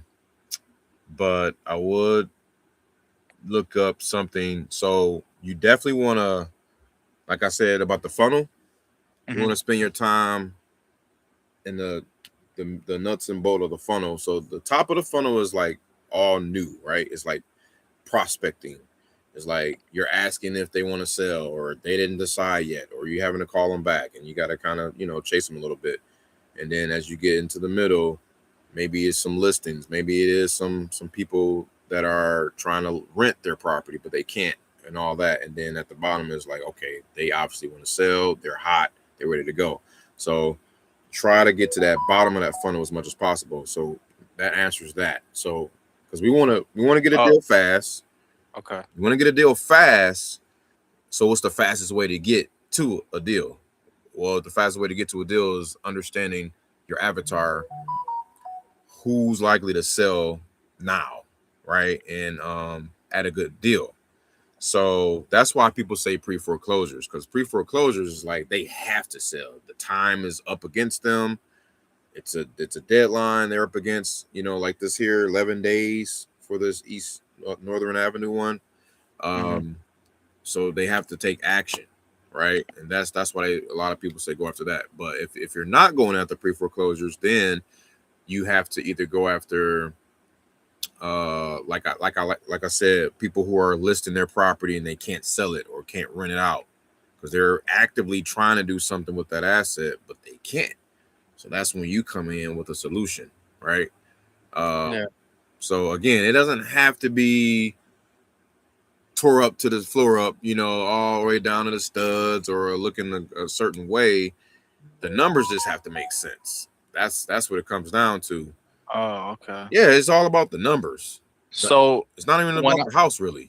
When I'm calling them, what am I asking them? What am I saying on the call if I'm new? Like, yeah, and that depends on who you're calling or which one you're calling. Because I'm gonna say non-foreclosures. We're just talking about people like who might be a landlord, who might be the owner themselves, not even an agent. We're just talking about the owner themselves. So it's literally as simple as hey, I saw your property here on 123 Main Street. Just checking to see if you had any plans to sell. And they say yes. Okay, great. What were you hoping to get out of it?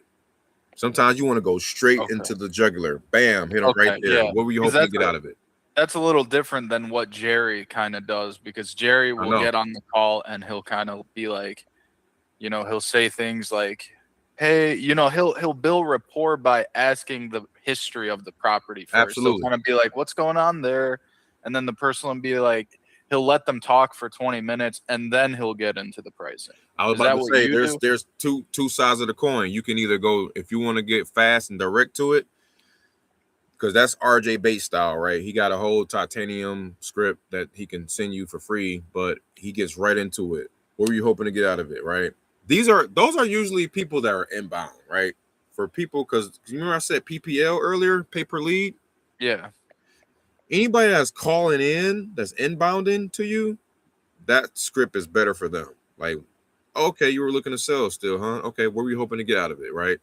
But if it's somebody you're doing outreach to, then yeah, I would recommend the Jerry Norton's style, or Pace Morby. They say, okay, I see you got this house here on Smith Street. Can you kind of catch me up to speed? What you got going on there? And then shut up, let them talk. You take notes. You're pulling up the property, and you know you're kind of evaluating it while you're listening. Oh, great. Okay. I see. Okay, this is a 3-bed, 2-bath. Okay, great. How long has it been vacant? Like you just actively listening and repeating the last few things that they're saying. That's it. And then just let them talk. And then, oh, okay. What's got you looking to sell this property? So motivation, right? Motivation is the key number one thing you want to get out of all these calls. You want to understand why they're selling it. Yeah. Why they're selling it or why they need to sell it, right? Let me just dial it back in here. But there you go.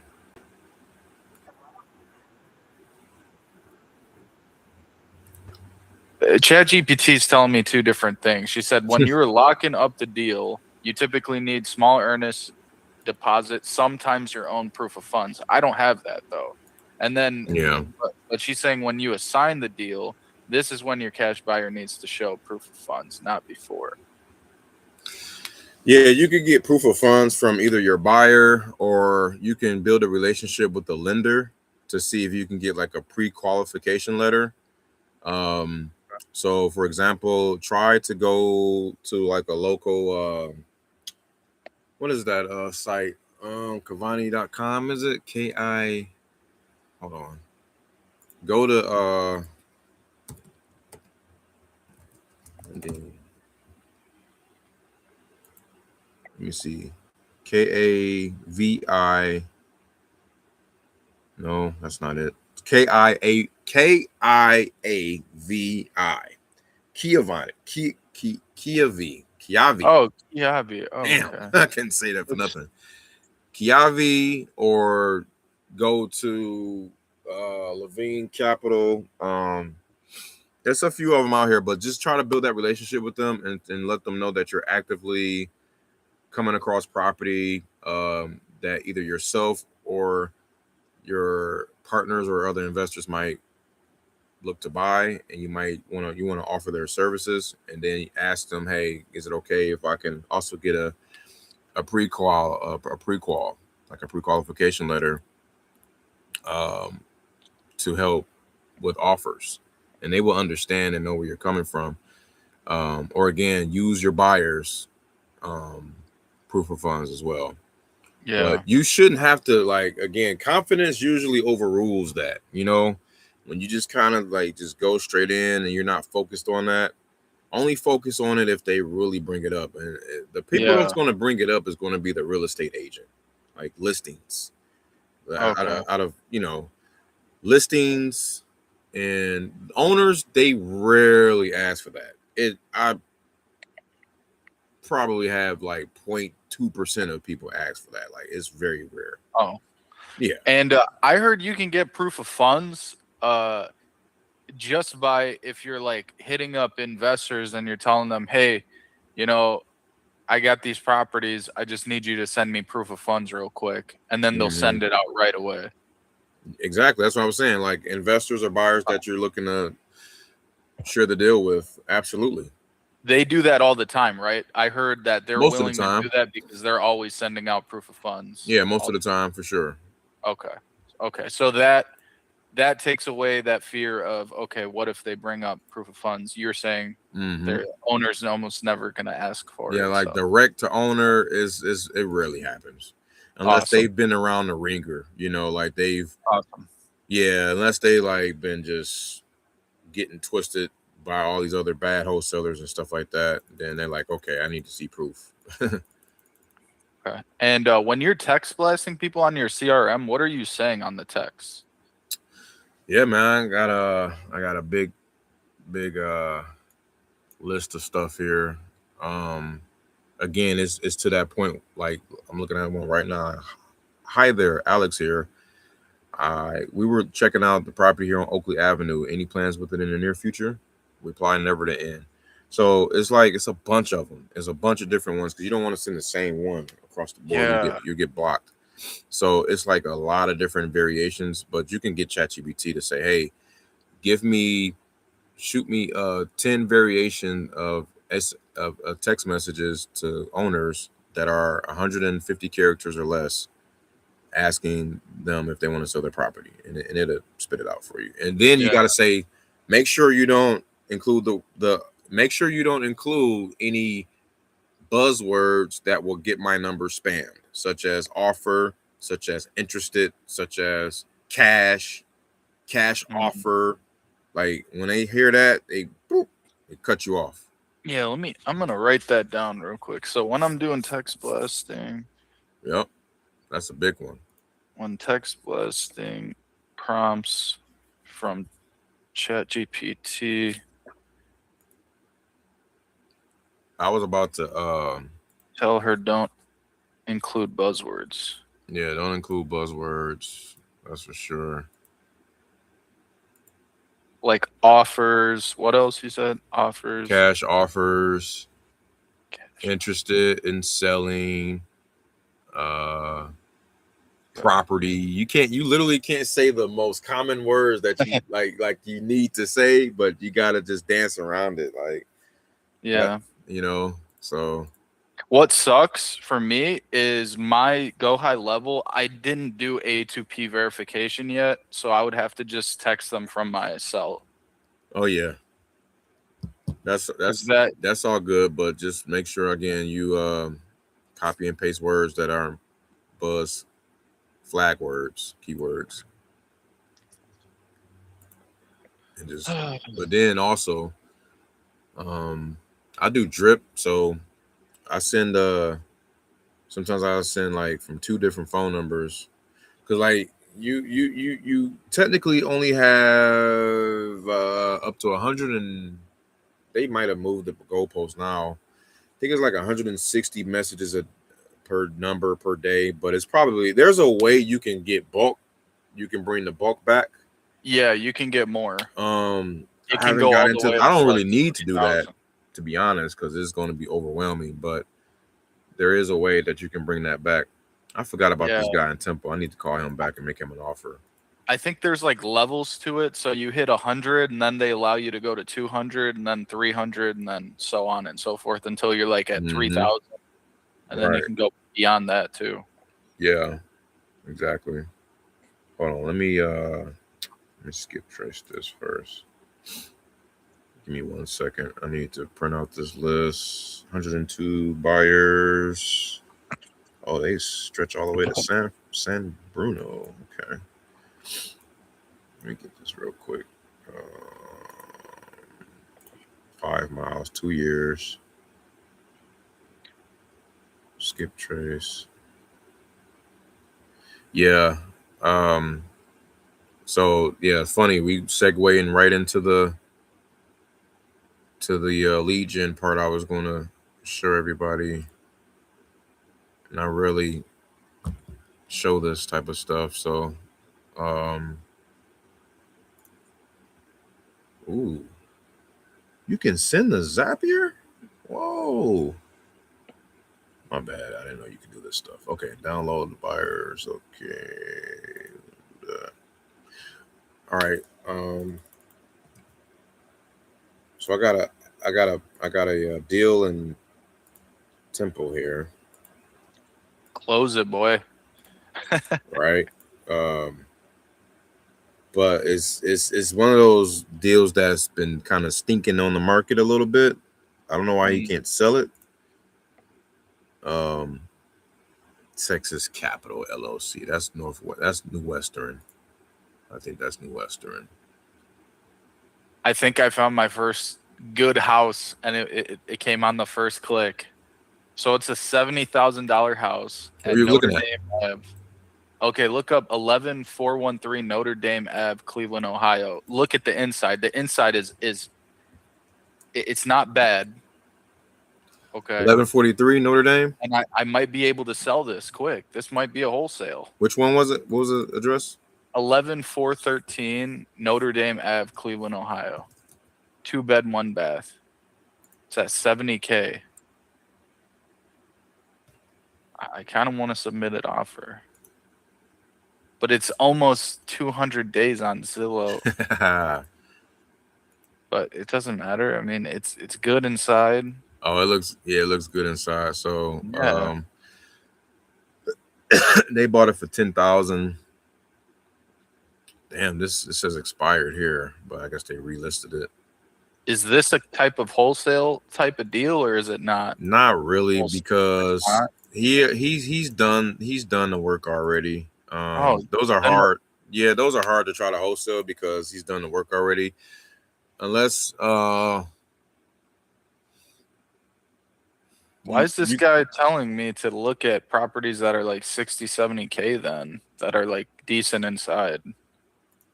That doesn't make sense. Yeah, I mean, I gotta see what he said. Like this one, I mean, you could still do something with this, but it's just like not likely, man. I just know these guys, like they're not going to really budge on their price. They probably need something, and going to hold on to it and just whatever. But you can practice, man, and just call them and say, hey, you can look and see what this type of property sold for on redfin.com. So are you looking at my screen? Let me see. Here, let me see. Now I'm looking, yeah. Go to Redfin. Are they oh wait, where am I? Hold on. I got like too much going on. There it is. Stop sharing. Share. Where's Redfin? I'll just use this.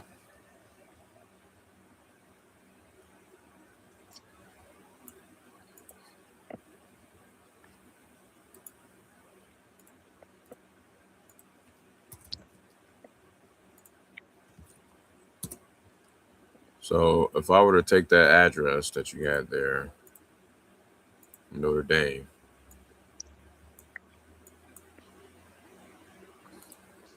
and I go to Redfin and I plug it in. So they want 70 for it. 196 days. So a buyer probably wouldn't touch this unless they get half off, to be honest. If they can get it for like 40 or something like that, something ridiculous, like 50 or 40, then they would probably bat an eye and look at it. But because it's listed for that long, and so anyway, but see what I'm doing here? I didn't show you, sorry. I went to this map. You go to the map, then you go nearby homes for sale, which takes you here. Excuse me.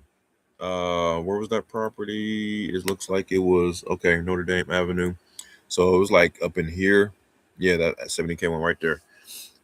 So look at this. All right. So this is a 2-bed, 1-bath. I don't know the square footage, but I will come in here on the filters and just put house. It'd be nice to have the square footage. Right. That's weird. It doesn't say it. What about, you need that. Okay, I'm showing 832 on my other software. So let's call it, let's just not go past 1200. Just see what's out here. Okay, so this is just active. All right, let's see what's pending. Nothing pending. Okay, what's sold? 40K. What I tell you? You got 113 down there, but it's across the main road. You can't really use that. You really want to stay up in here. But seeing this one at 40, let me see what this is. Oh, wow. This sold for 40, and it still needs some work. Oh, it needs a lot of work.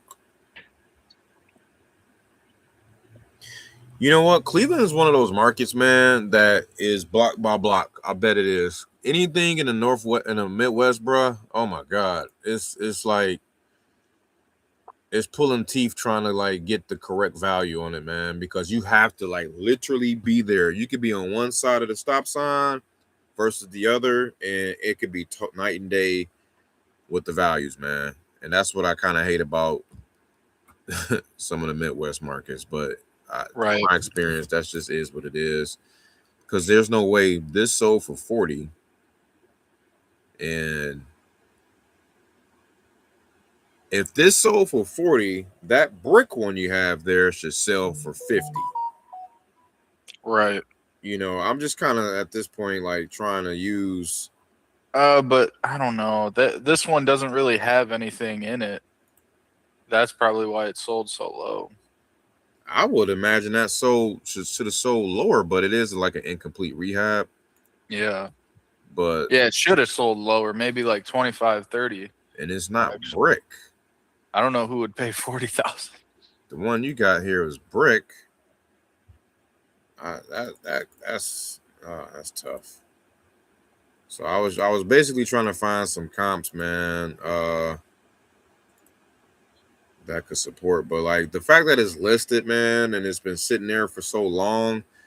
Whenever it's sitting there so long, you almost have to get it for like 50% off, man, for it to be worth your time. For it to be worth a buyer's time, because they're not going to look at it if it's too close to that 70K. It's just they just don't. I don't know what it is. It's just they got to feel like they're getting a sweet deal. Right. That's why you don't offer anything close to 70. Yeah. Hell no. Yeah. But here's another example. How much would you offer for this house? Look up 3388 East 128th Street, Cleveland. It's 1,100 square feet. It needs some rehab, but not too much. Like, needs a new bathroom. What the heck? New kitchen. Took me to Colorado. 3338? 3388 East 128th Street, Cleveland. Foundation looks like it's pretty stable. 22. Ooh, 22. See, look at this. Here's a very good indicator that this is probably a good deal. Huh. The fact that it's been on Zillow or Redfin not even 24 hours. It's been 22 hours, and it's got 119 views. So 119 views a day pays the way. That's the going. That's the saying. So everybody's looking at this. I bet you somebody's going to lock it up soon. This might not last for another 7 days or so. But I guess this particular block causes for the ARV is probably like 115 to 130 ish. If I had to guess, 115. Let me plug it in and see. Yeah, I'm gonna put it in my low ball offer. How much repairs do you think that needs? A low ball offer AI. Damn, you got one for 55K. That's busted. 99. See. Yeah, Cleveland is a beast, man. I bet you it's tough to get the right values out there, bro. Yeah. I'm not even gonna hold you up. So you think you can't find any comps for that?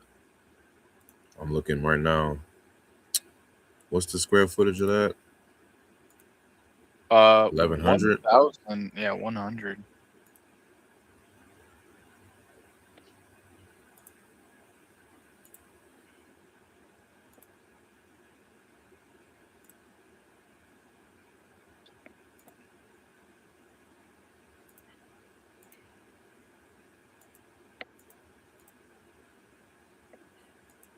Now I'm looking. Okay, so I'm seeing some like 99,000, 120,000. Not really. This sold for 110. I told you, man. The ARV. I think I said 110 to 130. So okay. I found one for 115 that looks like pretty close to that. Here's one. Oh, but it's more square feet. Damn, that's 1,700. This sold for 73. Okay. Yeah, they got a price that is in a price zone that will sell. If you can snag this, since it's been listed so fresh, if you can snag it for 50, you could sell it for 55. How much do you think You can sell it repairs? for 55 or 57.5 or something like that. You know, but you gotta. What do you mean? You can sell it for like Oh. 57,500. If you had it under contract for 50K. Oh. Possibly. How much repairs do you think has to go into this? I don't even care about the repairs. I just look and can see like it's probably like they're gonna probably put like 30 in and get 30 out. It's probably something like that. So if you look at the spread between what the ARV is 110 roughly, probably about 105, 110. Actually, shit, 50 might be the number. If you can get it under contract for 45, that's home. That should be good. Guaranteed good. If you get it under contract for 45 and sell it for 50 or up to 55K, then yeah. Because I think the ARV on this is probably about anywhere between 105 to 115. So my lowball offer AI from Max's school community is saying my lowball offer should be $22,360.62. It's probably because they're taking this listing price and they're just multiplying it by 20%, something crazy. Okay, so don't do that. Or not try and get it. 65,000 times 0.3. You're probably doing 65,000 times 0.4. Yeah, like 40% of Zillow, something like that. Yeah, they're trying to get me like a $10,000 assignment fee and all this. Max allowable offer probably is. Well, yeah, you can definitely go for that, but it's just like you got to do that 100 times. So yeah, I'm not looking for anything crazy. I just want my first wholesale deal. If you want any deal on the MLS, you have to make 100 offers, especially if they're all low ball. You probably got to make a little bit more than 100, but 100, Jerry Norton would tell you too. If you make 100 offers, one of them are going to get accepted. For sure. Okay. So, the safe bet is to low ball for sure, but you just got to be ready because, it's tough to low ball the ones that just hit the market. Like, they're not going to look twice. Like 22 hours. You can go ahead and submit it, but it's just highly unlikely. But you never know. So what do you recommend as a price? I would recommend, like, if I want to make 10K, hold on. What if I just want to make 5,000? What if I don't want to make too much? I just want to make. Let me plug this in something here. 1 second. Because this is going to tell me better. These freaking Midwest markets, I tell you. Oops. 33 East 28. Why is it not pulling up? Because I want to see what people are paying. I got the cheat code. I could kind of see what people are paying, and then I just back out from there. I don't want to do ARV minus this and that repairs. I'm done with those days. I gotta hear Very- your advice.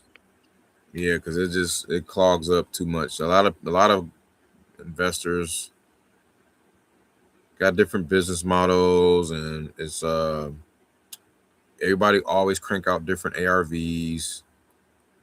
You know. Okay, here we go. I'll tell you exactly what I'll pay. God damn. Somebody bought one up the street for 12,000. Holy shit. So my calculations say I can offer 43,500 if I'm just looking for a 5,000 assignment fee, and I want them to profit like 25K. I did ARV 115,000 times 0.9, 90% rule, minus 30,000 repairs, minus 25,000 for the buyer, and then minus 5,000 for my deal. Came out 43,500. See what I'm saying? Look at this, man. Look at this. What? You see this one on 128th Street that sold for 75K, right? I'm showing right now, right? This looks like it was done. Now the person who bought this house for $12,000, and this is on the same damn block at the end of the block. Literally. Now this was May of 2025. They bought it for I'm sorry, no. Yes, this was May of 2025. 12,000? They bought it for 12K, and it's 1,012 square feet. So literally right on Luke Ave and 128th. Now, if you go around the other side here, you got somebody that bought one for 59,000, but the property is a little bit bigger, 1,483 square feet, and it sold for 155. That's crazy, bro. It's just crazy how you can have night and day values just one block from each other, man. But you know, hold on, let me see if what else. If I got some contradicting stuff, like I always try to lean towards the lower number. The lower number will keep you in the safe zone, you know? Yeah, because you don't want to offer too much. Yep. Then it won't sell. Here's another one that sold for 50K. And then they sold it for 85, wherever that buyer was. See? Look, 50K in 2024. And they just held on to it for a month. I mean, what they probably put like 5 or 10K in there. They probably just like cleaned it and prehabbed it out, like didn't do much, and sold it for 85. Man, that's crazy. What? Yeah. Dang. So these Midwest markets, man, are very tricky. Those are my weak spots, man. I can't even hold you up. Like if somebody asked me to find an ARV or value of something in Cleveland, even in Detroit. Now, Detroit, I'm from Detroit, so I know a little better. But when it's like these different pockets, man, with these war zones on one side and then like these clean blocks on another, and then it's really tough. That's why I got to see what was purchased and when, and go from there. Like I want the beginning before they flipped it. I want to see what they bought it for. So it doesn't hurt to at least make an offer. Never hurts. Never hurts. I think if you what did you say, 20 something before? Yeah, so the offer says 22,000. And that house is where is it at? We got so many windows open. Trying to find it. There it is. Yeah, that house probably don't need no more than 30 grand. Of repairs? Unless this is a bunch of mechanicals I can't see that it needs, but rental income of $1,720 per month. Wow. Oh, wait a minute. Okay. Yeah, that plays a major factor into your values too. The What? rent, the what it can demand in rents.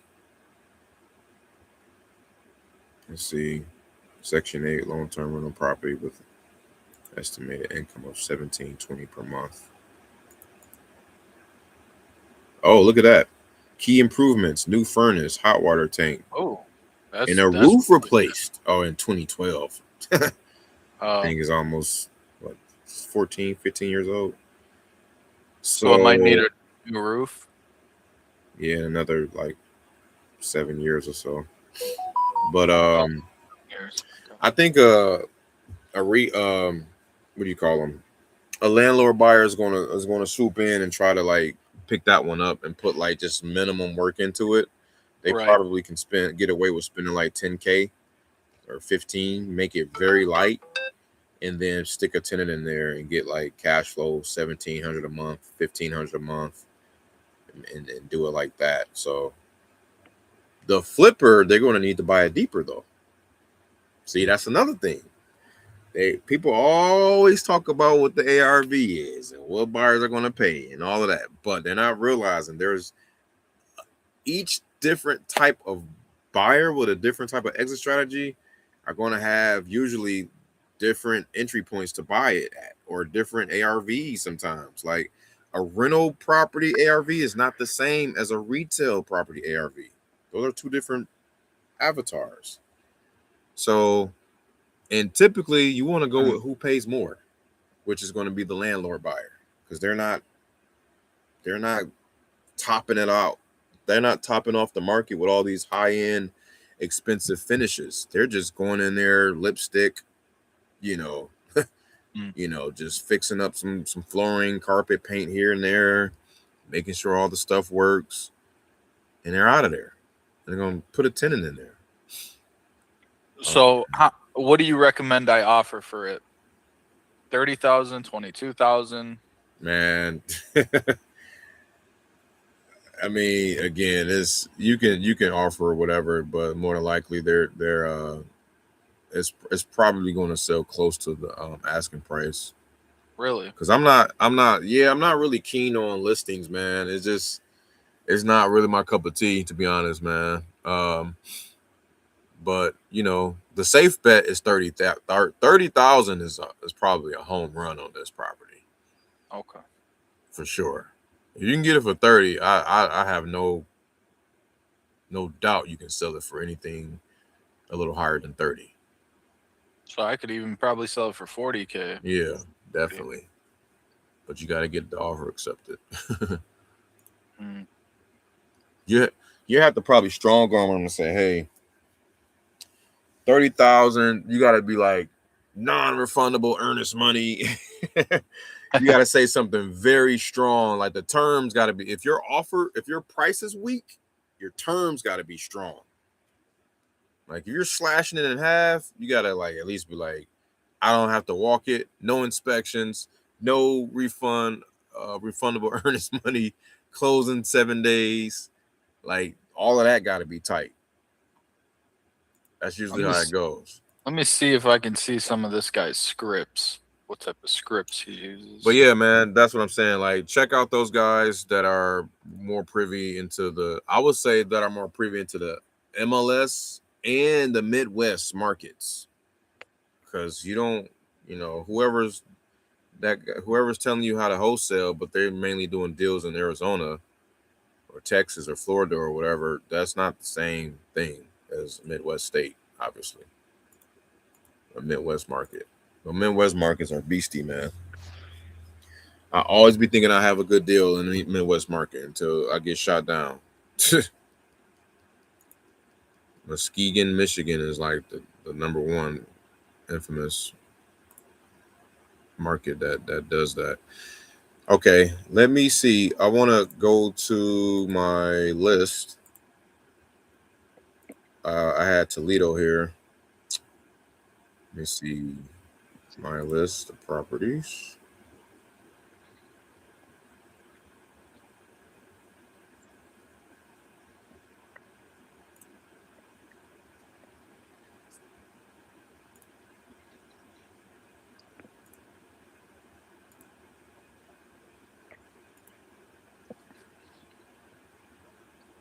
it's all starting kind of to make more sense now. Oh yeah. Yeah.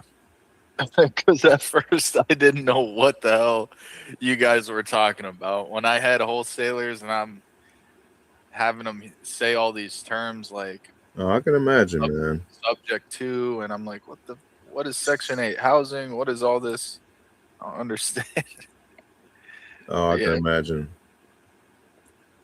I can imagine. Okay. These are all buyers. Okay. Columbus. Cleveland seniors. Woo. I got 6,100 of those. Toledo. So I got Columbus. I've already pulled Columbus.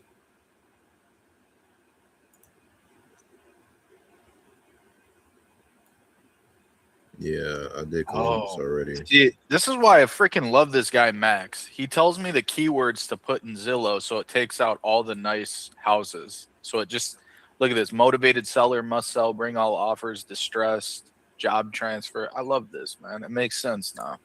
I just copy this, put it in Zillow, active only 10 days, doesn't have to be Cleveland. I can move maybe to like Columbus.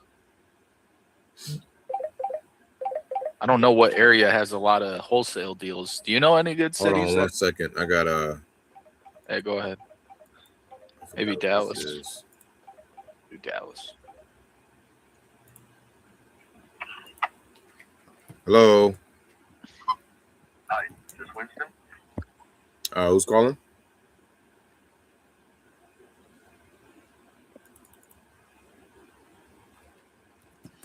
Oh yeah. That was myself earlier. I was calling about that property to see if you had possibly any plans to sell. We just sold it. Really? And we sold the one next door. The one next door to that one, and the one next door to that one. Oh man, that's crazy. I didn't see none of that. Okay, I'll update my records. Did you guys have anything else coming up? Nope, nothing else is on the market. None of it's on the market. We're off the market group. We're real estate developers. Oh, okay. Did you? Oh, wait a minute. No.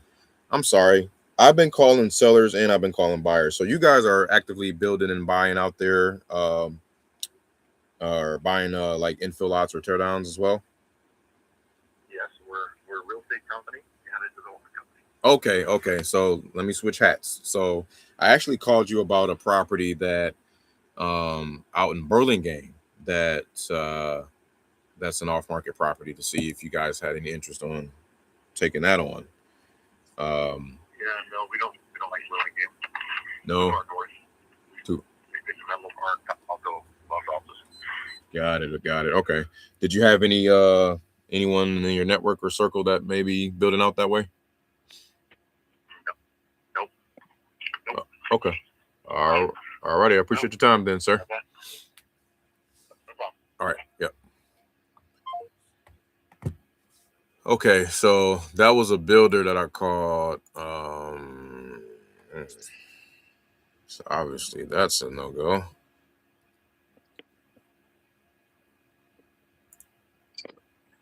What's that city? Burlington? Never heard of that. Burlingame. Oh, Burlingame. 3,900. 3,900. Who is that? I don't even know who that is. Oh, no. It's the wrong one. 3,600. 444 3,600. Okay. Why do I feel like wholesaling land would be better? Because it is. Is it better?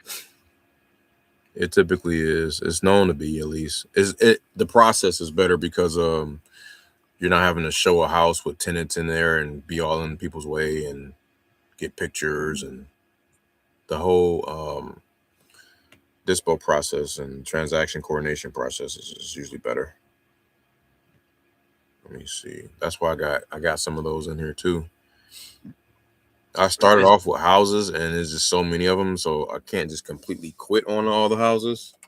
even though sometimes I want to. But yeah, if you just go to land, it'd be yeah. Let me see.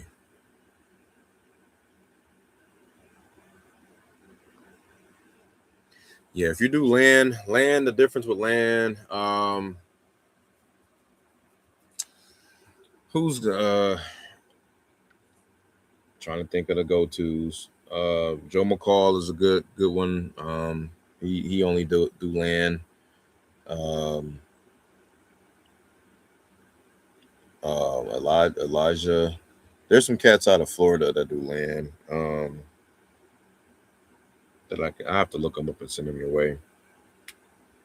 There's two brothers that do land out in Florida. Investors? Yeah, Oh. wholesalers.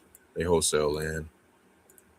So what would they do? Kind of teach me about wholesaling land? Yeah, like where to look and how to pick it up. But it's almost the same thing in terms of like just how you will look people up. You know, usually pull a list, reach out to them, see if they're interested in selling their land, and then or look. You kind of look to see who's building first. You want to contact builders first to make sure there's enough demand for land out there, and depending on where you're at, and then reverse engineer. Go out there and get whatever their buy box is. So you call a bunch of builders. Sometimes they might say, "Yeah, I'm still building. I'm looking for anything that's." They might say half an acre or a quarter acre at the minimum. It can't be in a flood zone. It must be utilities nearby, and I won't pay no more than 40K. Or they might say something like that. And then you just go out there, you take those specs and you plug it in the filters and like propwire.com, you look up some land and you can pull a big list and call them or text them and do it that way. Try to get something under contract for 20, 25, 30 and sell it for 40.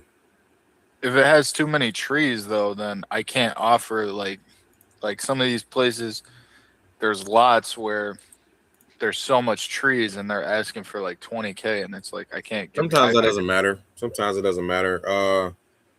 It and then it's again market specific though. I know Austin, you got to be careful with the tree. Like if it's an infill lot, like they got a big old tree like in the way, then yeah, sometimes you got to be careful with that.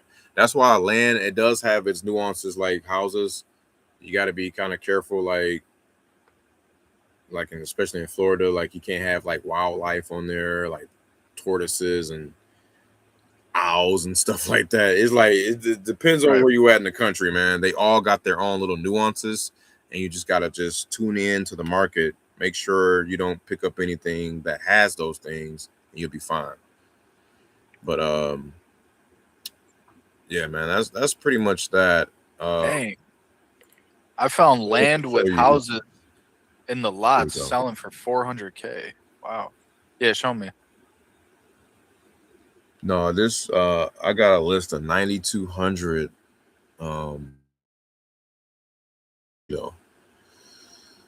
and there's a deal or two or three or four in here. I'm almost positive, even though this list was pulled at the end of August. So what I was going to do was slice some of this list up. I was going to cut out all the duplicates and narrow it down and share some of this list with you.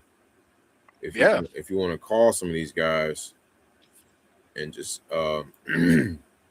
just see if they have any plans on selling, kind of get your feet wet and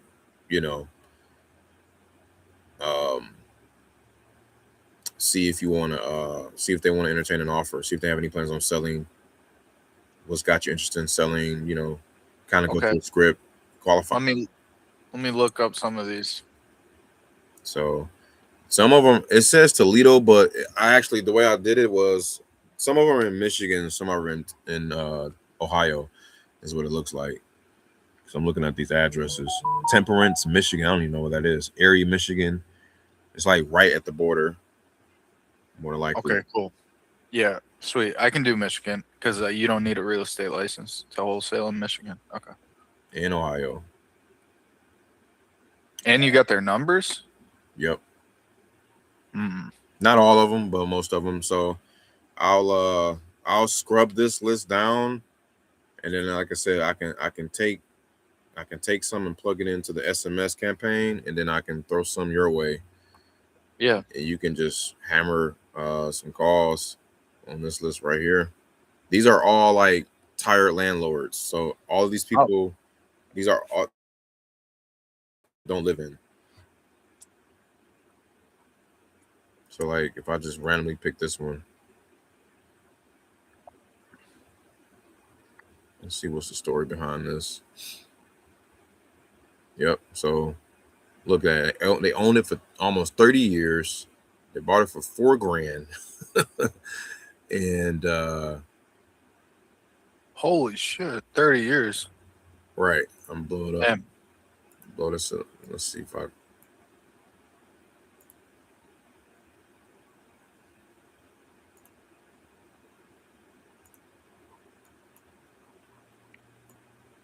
Yeah, this is probably a prime suspect, man. I bet you they or is it this one? I think it's this beige one. Yep. Excuse me. 1523. I hate that it's on the main road, but it doesn't matter. All of them aren't going to be perfect. No, it's 1522. I think it is the one to the left. Oh, okay. Yeah. Wait, that's 1521. What? Okay. I can see the marker. I can see the marker right here. But regardless, it's just an example like how they look like, what you're going to be calling and more likely see. But, I would just like call and act like you're a screener, like you're just like gathering information for your manager or for your partner, Yeah, I know that type of thing. Like, hey, I'm just looking to see if first, I just want to know if you have any interest in selling. And a lot of them are going to say no. A lot of them are going to say not interested. A lot of them are going to say F off, whatever. But like, there's a script I can share with you that kind of goes through like what you can say to battle all that, and just kind of get your feet wet to talking to people. Tell me the script. What do you say when they object? Yeah. If they say they're not interested, I just say, oh, okay, I'll take note of that. Did you have any others that you maybe have been did you have any others that you may have plans on selling? Because sometimes they don't want to sell the one here on Blush Street, but they'll sell the one here on Smith Street, whatever the hell this is, Erie Street. So you always ask about others, or you say, okay, no matter the price, you're not looking to sell. Or are you looking to hang on this forever? It's just so many different ones, like ways you can rebuttal they're not interested. And then because I used to try to get like 3 no's and then I'm out. Like 3 cracks, I'm out. What's this thing people go and they talk about door knocking when they say, Jerry Norton, I think he said when he started out, he was driving around and just door knocking people that had like the little pamphlets on their front door. And he'd be like, hey, they might take your house. Why don't you get under contract with me? Make some quick money. Yeah, that's going after pre-foreclosures.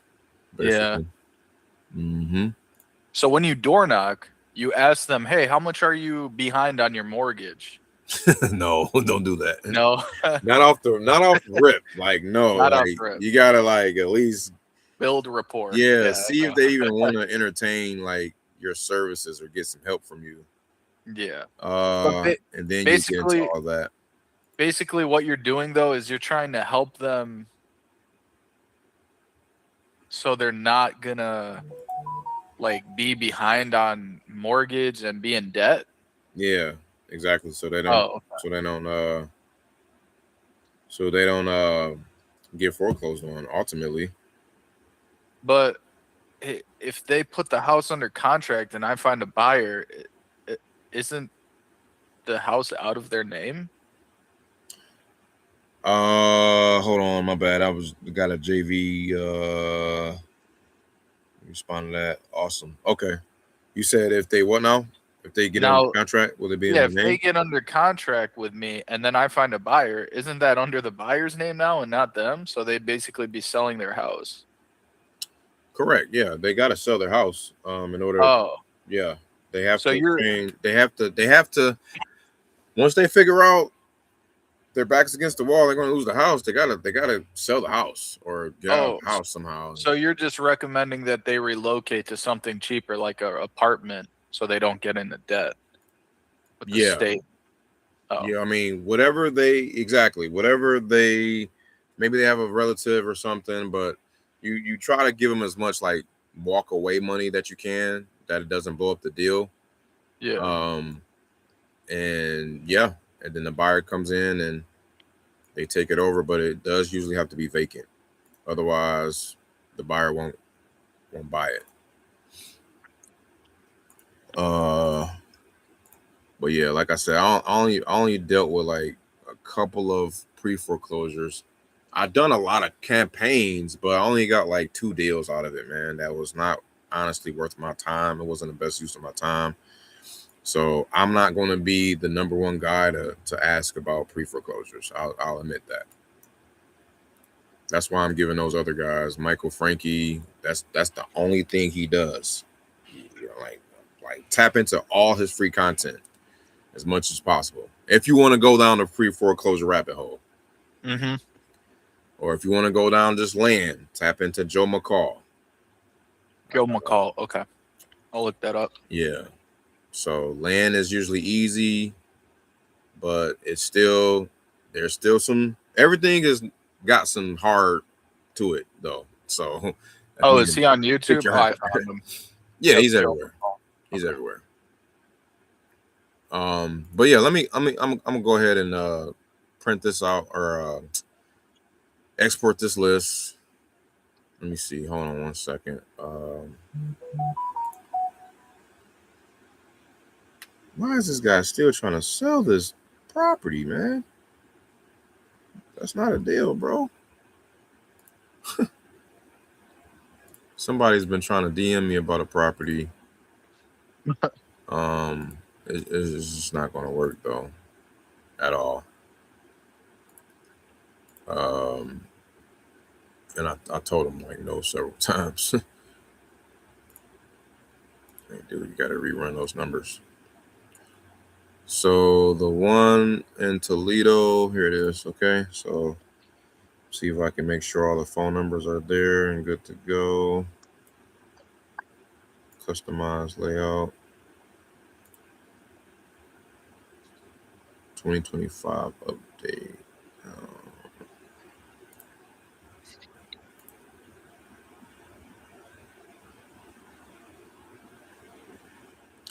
Yeah, I gotta flush all of these out, man. I don't want to just they've been sitting for a while, so Flush them out. I gotta flush them out, man. Gotta flush them out. Get contact info. Let me see. Got all of that. 9,200. By the time I duplicate it, or by the time I scrub it, it's probably going to rent to about 6,000 or 7,000 records, because there's a lot of people that's duplicated in here, I'm sure. This guy said if I have 15 conversations with landowners for 10 days, I'll find a deal. Yeah, 15 land conversations a day For 10 days. for 10 days. Who, Joe McCall said that? Yep. Yeah, he's probably right. He uploaded this 2 weeks ago. It says how to get a land deal in 10 days without spending money. Yeah. And what's funny is it's kind of easier to get land under contract though, because it's harder to dispo it usually. That's why if you call buyers first, builders first, to know if they're still in the market and know what they're building, it makes it easier. But if you're just blindly shooting from the hip, like trying to pull a list randomly somewhere and there's no builder activity, you're going to lose. You're going to like, you know. How do I find builders? Let's say I want to target Dallas, Texas. for land?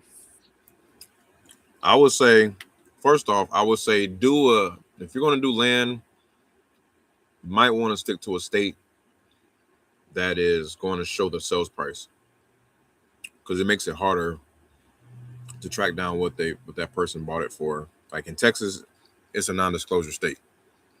They don't have to show what they bought it for, or the sales price. So Ohio, on the other hand, you can see that. So I'm gonna show you that in just a moment. Let me export this list.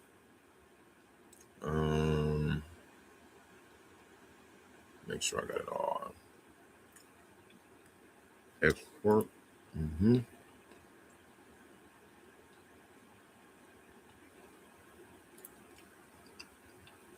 About to scrub this list. Can't wait to see what comes out of it. Okay. How do you find? You said land builders. Yeah. So go to Redfin. Okay. So again, we always gonna use. Let's lose Columbus, Ohio. Okay. And what you do? Two ways to find them. One, let's go to our filters. Okay. Scroll down, click on houses, and then scroll down again and click on year built minimum. Why houses? You mean land? I'll show you in just a second. Yeah, houses. There's two ways. All right, let me see your screen. So you click on houses, Uh-huh. and then you click on. Go back like 2 years, 2024 year built, and boom, there's your list of people who are building. There's 83 of them, or 83 transactions, and some of them are duplicates, but all throughout Columbus, Ohio. Now, what you then do after that, I mean, you can technically scroll down here at the bottom, and then hit download. Top, you can download all of them. It says 83 of them. Yep, you can download them, and then but what it's going to do is show just a link to each one. Like, it's not going to show the person's phone number. Like, you got to open them all up and still like get in there individually. It's kind of tedious, but this nonetheless will show you who's all building. So if I click on that one, it takes me here, and if I scroll down and look for the listing agent, so it's kind of like, this is how you find more so the broker and or buyer or builder, because sometimes builders are brokers or agents, you know what I'm saying?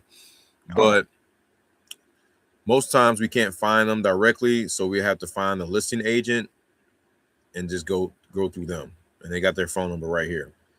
So the listing agent will tell me who the builders are? Correct. They'll work on their behalf. They'll say, yeah, so this is Emily. So you say, hey, Emily, how's it going? Looks like I saw you guys got a property there on West Town Street in Columbus. Awesome job there. Are you guys still picking up any more lots or teardowns to build on? And she'll tell you, like, yeah, my client such and such is looking for more lots. And then you can say, great, can you give me kind of like their buy box, what they're looking for? Or she'll be like, yeah, we're actively building. Like, they'll let you know, like, it's either her that's the builder or her client that's the builder. Either way, it's an entry point. Go back up. Let me see what that address is. 546 West Town Street. But here's another thing though. I like to look at more so who got something pending. So look, you got 58 homes pending. These are going to be your motivated builders, right? They're going to be eager to buy like today, damn near, right? Why? Because they're about to sell this property here. Look at this. This one. How'd you get it to pending? I went What do to you for click? sale right here. I unclicked active and I clicked under contract and pending. Oh, So this guy, the one who's on East Cliff Drive, that's selling for 2.2 mil, he doesn't want to have that 2.2 million come back to him and it just sit. He wants to go ahead and reinvest a lot of that money right back into some more dirt or right back into another teardown and do it all over again. Do it all over again. Rinse and repeat. So the people who are listing and have them active, they're going to be slower to buy from you. They might or maybe not, but more than likely it's an indicator. They want to wait till that one sell before they go on to the next, usually. And then the ones here that are pending, oh yeah, they're ready to go right back to work. They don't want to be a sitting duck. They don't want to have their property sell and they got all this money and it's just sitting. Like they got to keep churning it. So that's another way. So check out the pending builders. So this guy here, Tim Real, I will call Tim Real. I say, hey man, I'm looking at your property on East Cliff Drive. You guys did a bang up job, by the way. Looks like it's about to sell. Congratulations. I'm pulling for you all. By the way, are you looking for any more properties that you can build on or tear down or any more lots like this? This was a 0.39 acre lot. So you asked them, hey, are you guys looking for any similar lots like this, like a quarter acre and above, or what's kind of your buy box? So I'll know. And then they give you all the spill. They give you all the beans. And whatever they give you, you say, okay, so you need properties with at least 0.3 acre size or above. It could be any condition, or it can be a lot, vacant lot. So you plug all of that stuff into propwire.com, which is free, and then you export that list. You get a skip trace, get all the contact numbers, and then start banging that list out and start calling them or texting them. Wait. What list is he going to give me? He's going to give you his criteria on what he's looking for, right? He's going to give you a list of what do they call buy box. He's going to give you a buy box. So ask him for his buy box, or what is buying criteria? What is it? What is he looking for? Because they're not just looking for any lot. It got to be a certain size. It can't be on the main road. It can't be in the flood zone. Like they're going to tell you all that. So you collect all those details so that you can use those details as your filters.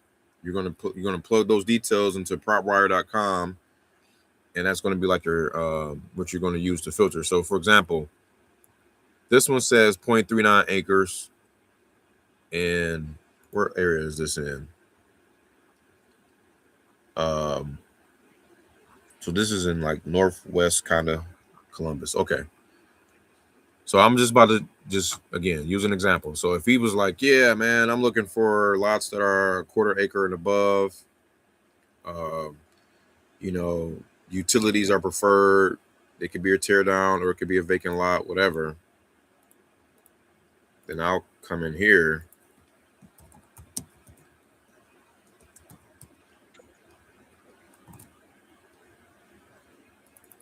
Come on, dude. Oh my goodness. Now I can't find Columbus, Ohio. Seriously. That's crazy. You spelled it right. I did, right? Columbus. Put OH. Thank you. So I come in here. Upper Arlington. Look at that. So up in here, it looks like is where that house was purchased. I think they got a feature where you can draw. Look, I can draw anywhere up there. Oh, that's cool. Like they can tell you, hey, I'm looking in this area. If you bring me any properties in this box, I'll take a look at them. I'm a buyer for them, right? So boom, you do that, and then your filters. He said he's looking for land or single family, whatever. Right, land and single family. For me, I like to do absentee owners. As a matter of fact, you can leave Why? that wide open. You can leave that wide open Why would a builder look for houses if because he's they're trying tearing to them down. They're tearing them down. Oh, Yeah, they're just oh, just going to tear them down. So, oh. so property on filters. You come in here, lot size, bam, right here. The minimum lot size is a 1/4 acre, so it must be at least 15,000 square feet. Oops, that's too many zeros. It must be 15,000 square feet at the minimum, and yeah, that's it. And then if you're just looking for houses, you could say the cutoff point is like 1990 or 1980. Mhm. They're tearing them down, right? So 1980, save, boom. Now you got a list of 4,600, and then you want to make sure that that person's own. This is the seller we're looking up now. The seller is an individual, and they could be a trust. It says bank or trust, but it's normally usually trust. And they have at least owned it for 5 years. Let's see what it does now. All right, bam, 2,600, 2,683. So I would go ahead and probably select all, export that thing. You can send them to me. I'll skip trace them for you for little to nothing. Get you all the phone numbers I can. And then you just get to calling them, right? And then you call them and say, hey, I saw your property here on, I don't know, what is this one? Just pick a random one. Saw your property on Patricia Drive. Just wondering if you had any plans to sell. Or if you want to be bold and know the price, if he give you a price, he's like, yeah, if you find anything in Upper Arlington, man, that's got this size lot, that's got utilities, and it's on for residential, we're paying $800K for them, right? So you can be like, hey, man, you can be like bold and say, hey, we're offering 600 on these. We're offering 650 on these. But Or we're offering 700. Anything under 800. but I heard if you're a new wholesaler that Doesn't matter. you can't Doesn't offer. matter. Doesn't you matter. can't put these big houses under Hell contract. no. Doesn't matter. Doesn't matter. Doesn't matter. Doesn't matter. You could be new, old, whatever. Doesn't matter. Why does it matter? Oh, Why would it matter? oh, okay. I'm thinking of something different. I was thinking of stupid me. I was thinking of if you were having to try and get an investment because I was thinking, because this one guy, he's trying to teach me about flipping higher real estate luxury homes, and I can only do that if I get an investment company to trust me with selling bigger properties, so I don't have to worry about that. So I could get that 800,000 thing under contract for, like, let's say 750,000, and then sell it to the buyer for like 780,000 and collect the 30,000 assignment fee, right? 100%. Sweet. Oh my gosh, this is awesome. 100%. Holy Like, crap. yeah, especially if you if everything is above board. I mean, like, yeah, man, I'm telling you, it's because like that one guy that was just talking to me in Cali earlier, Sam. Like, I just told him flat out, look, man, I'm working with a bunch of guys with a bunch of money looking for a bunch of property. This is what I'm thinking. This is what it looks like we can do right here. $623,481. 30-day close. Right? That's boom. Just let them know that, like, and that's it. They don't have to know, like, you don't have to say much more than that unless they inquire, right? But Right. yeah, so I'm telling you, man, it's crazy, man. So, And then if so they're many ways you can get it. interested, you just send them the contract, they sign it, and then you give it to the other guy, and then boom, he signs it. Yeah, you get the contract, the purchase agreement signed from the seller to you, right? And then you turn around and you get what they call an assignment of contract. You get that signed from you to buyer. I have an assignment agreement that doesn't even show the price. Oh, I gotta get this. This is Waco's public service. This is important. Let me see. Go ahead. Hello.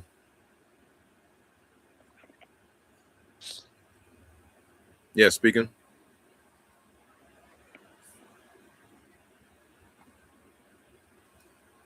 I'll say that one more time. The dog that bit you has cleared quarantine with no signs or symptoms of rabies. Oh, okay. Thank God. Yes, sir. Thank you. All right. Did Casey? I think he's working the case. I submitted my statement. I wanted to just make sure you guys got it, or if you had any other questions or need anything Yes, else sir. from me. We did receive the statement. If he does have questions, then we have your number to contact. All right. Sounds good. I appreciate it. Yes, sir. Thank you. All right. Thank you. Take care. Bye. So when you explained that, it just kind of What's up? sounded confusing. What's that? Because when you were like, "Oh, you have to," I know I did that real fast, man. You probably got to rewind it. You're like, when you sign the contract with the buyer and seller, then you transfer something to the buyer, or when the seller and the wholesaler sign, then you transfer something. It's A to B and B to C. So A to B,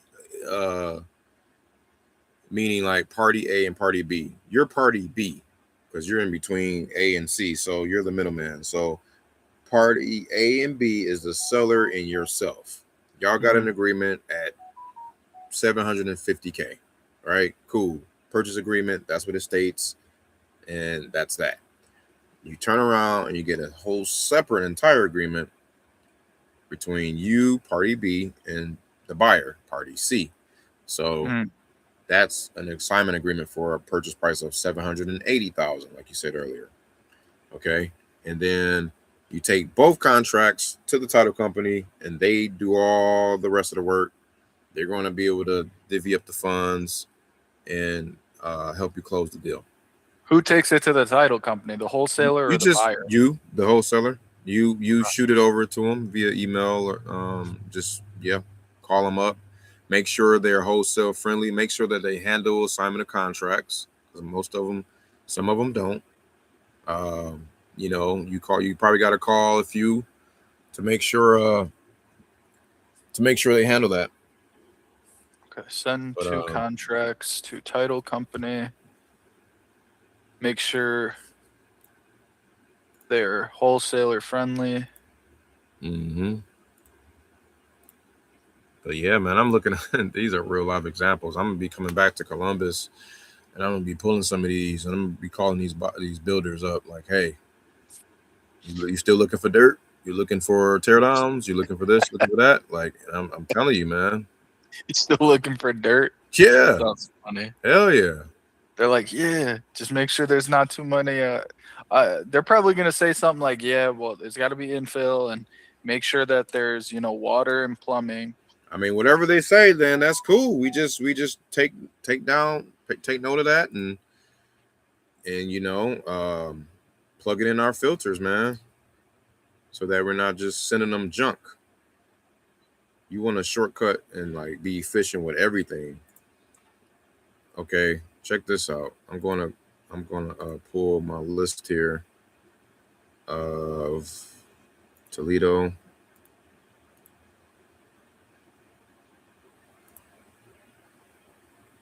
I'm just curious to see how many duplicates I might be able to delete here.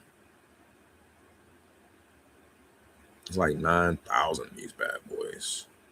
I can't wait to close my first deal, man. It's so exciting. Me too, man. You got me excited for you. Oh my gosh. I know we're gonna figure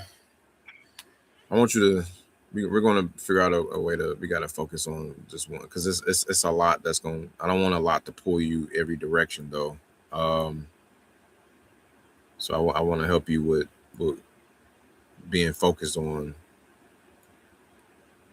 one strategy or whatnot. because it can be a wild west if you looking at everything. Let's see.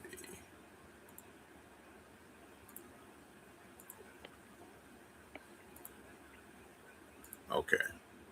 Whoops.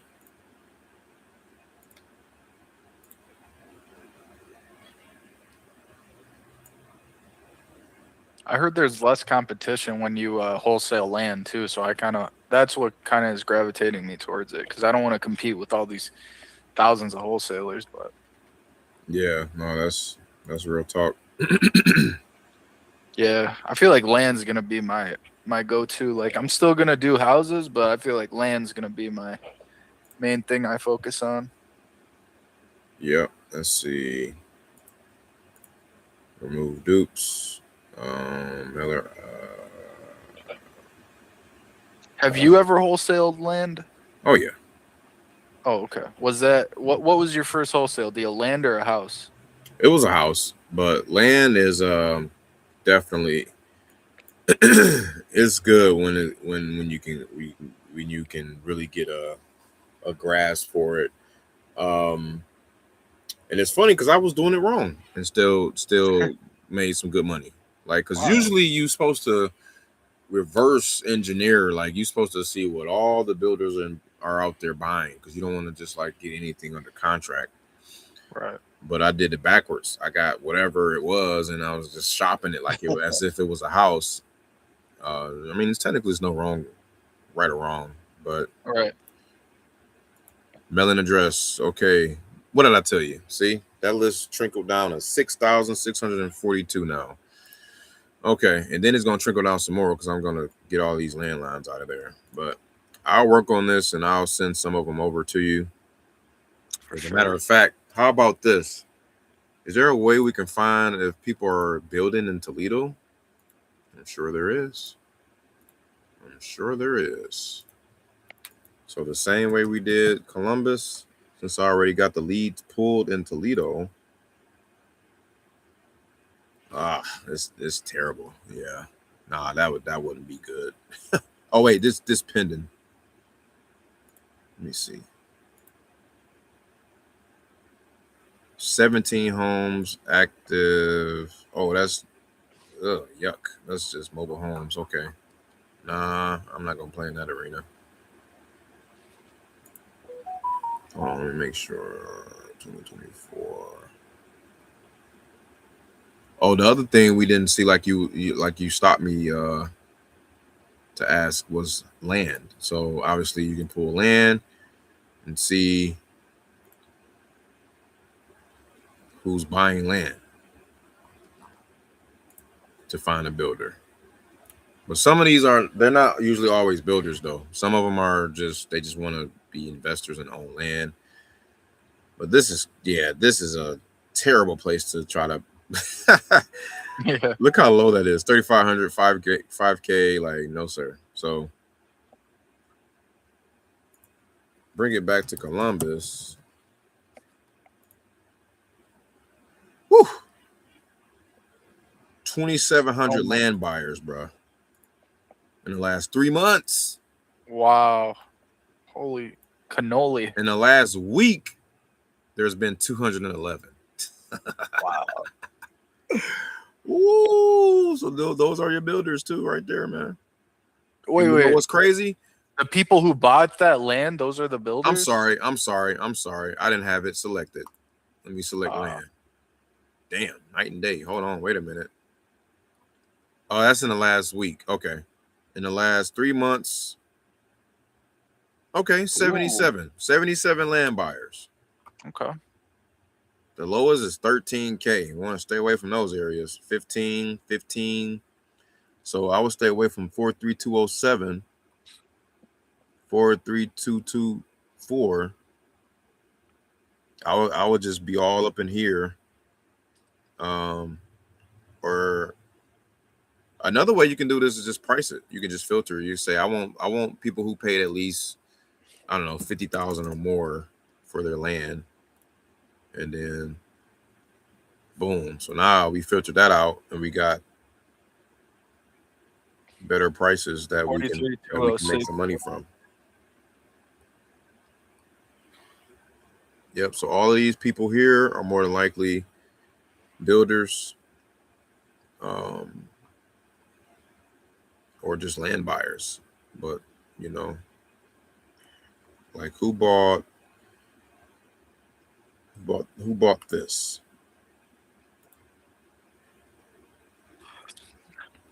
So you don't go to the listing agent on the buy. You go to the buyer agent on the buy.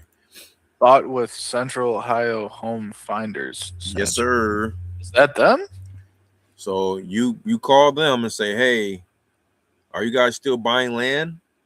I see, or do you have clients that are still buying land? I see you guys pick one up here on East Sycamore Street last month. Where's their number?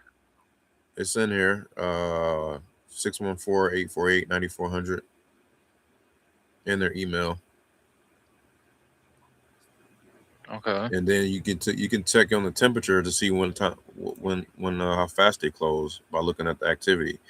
So this property got relisted January 27th. It went pending January 17th.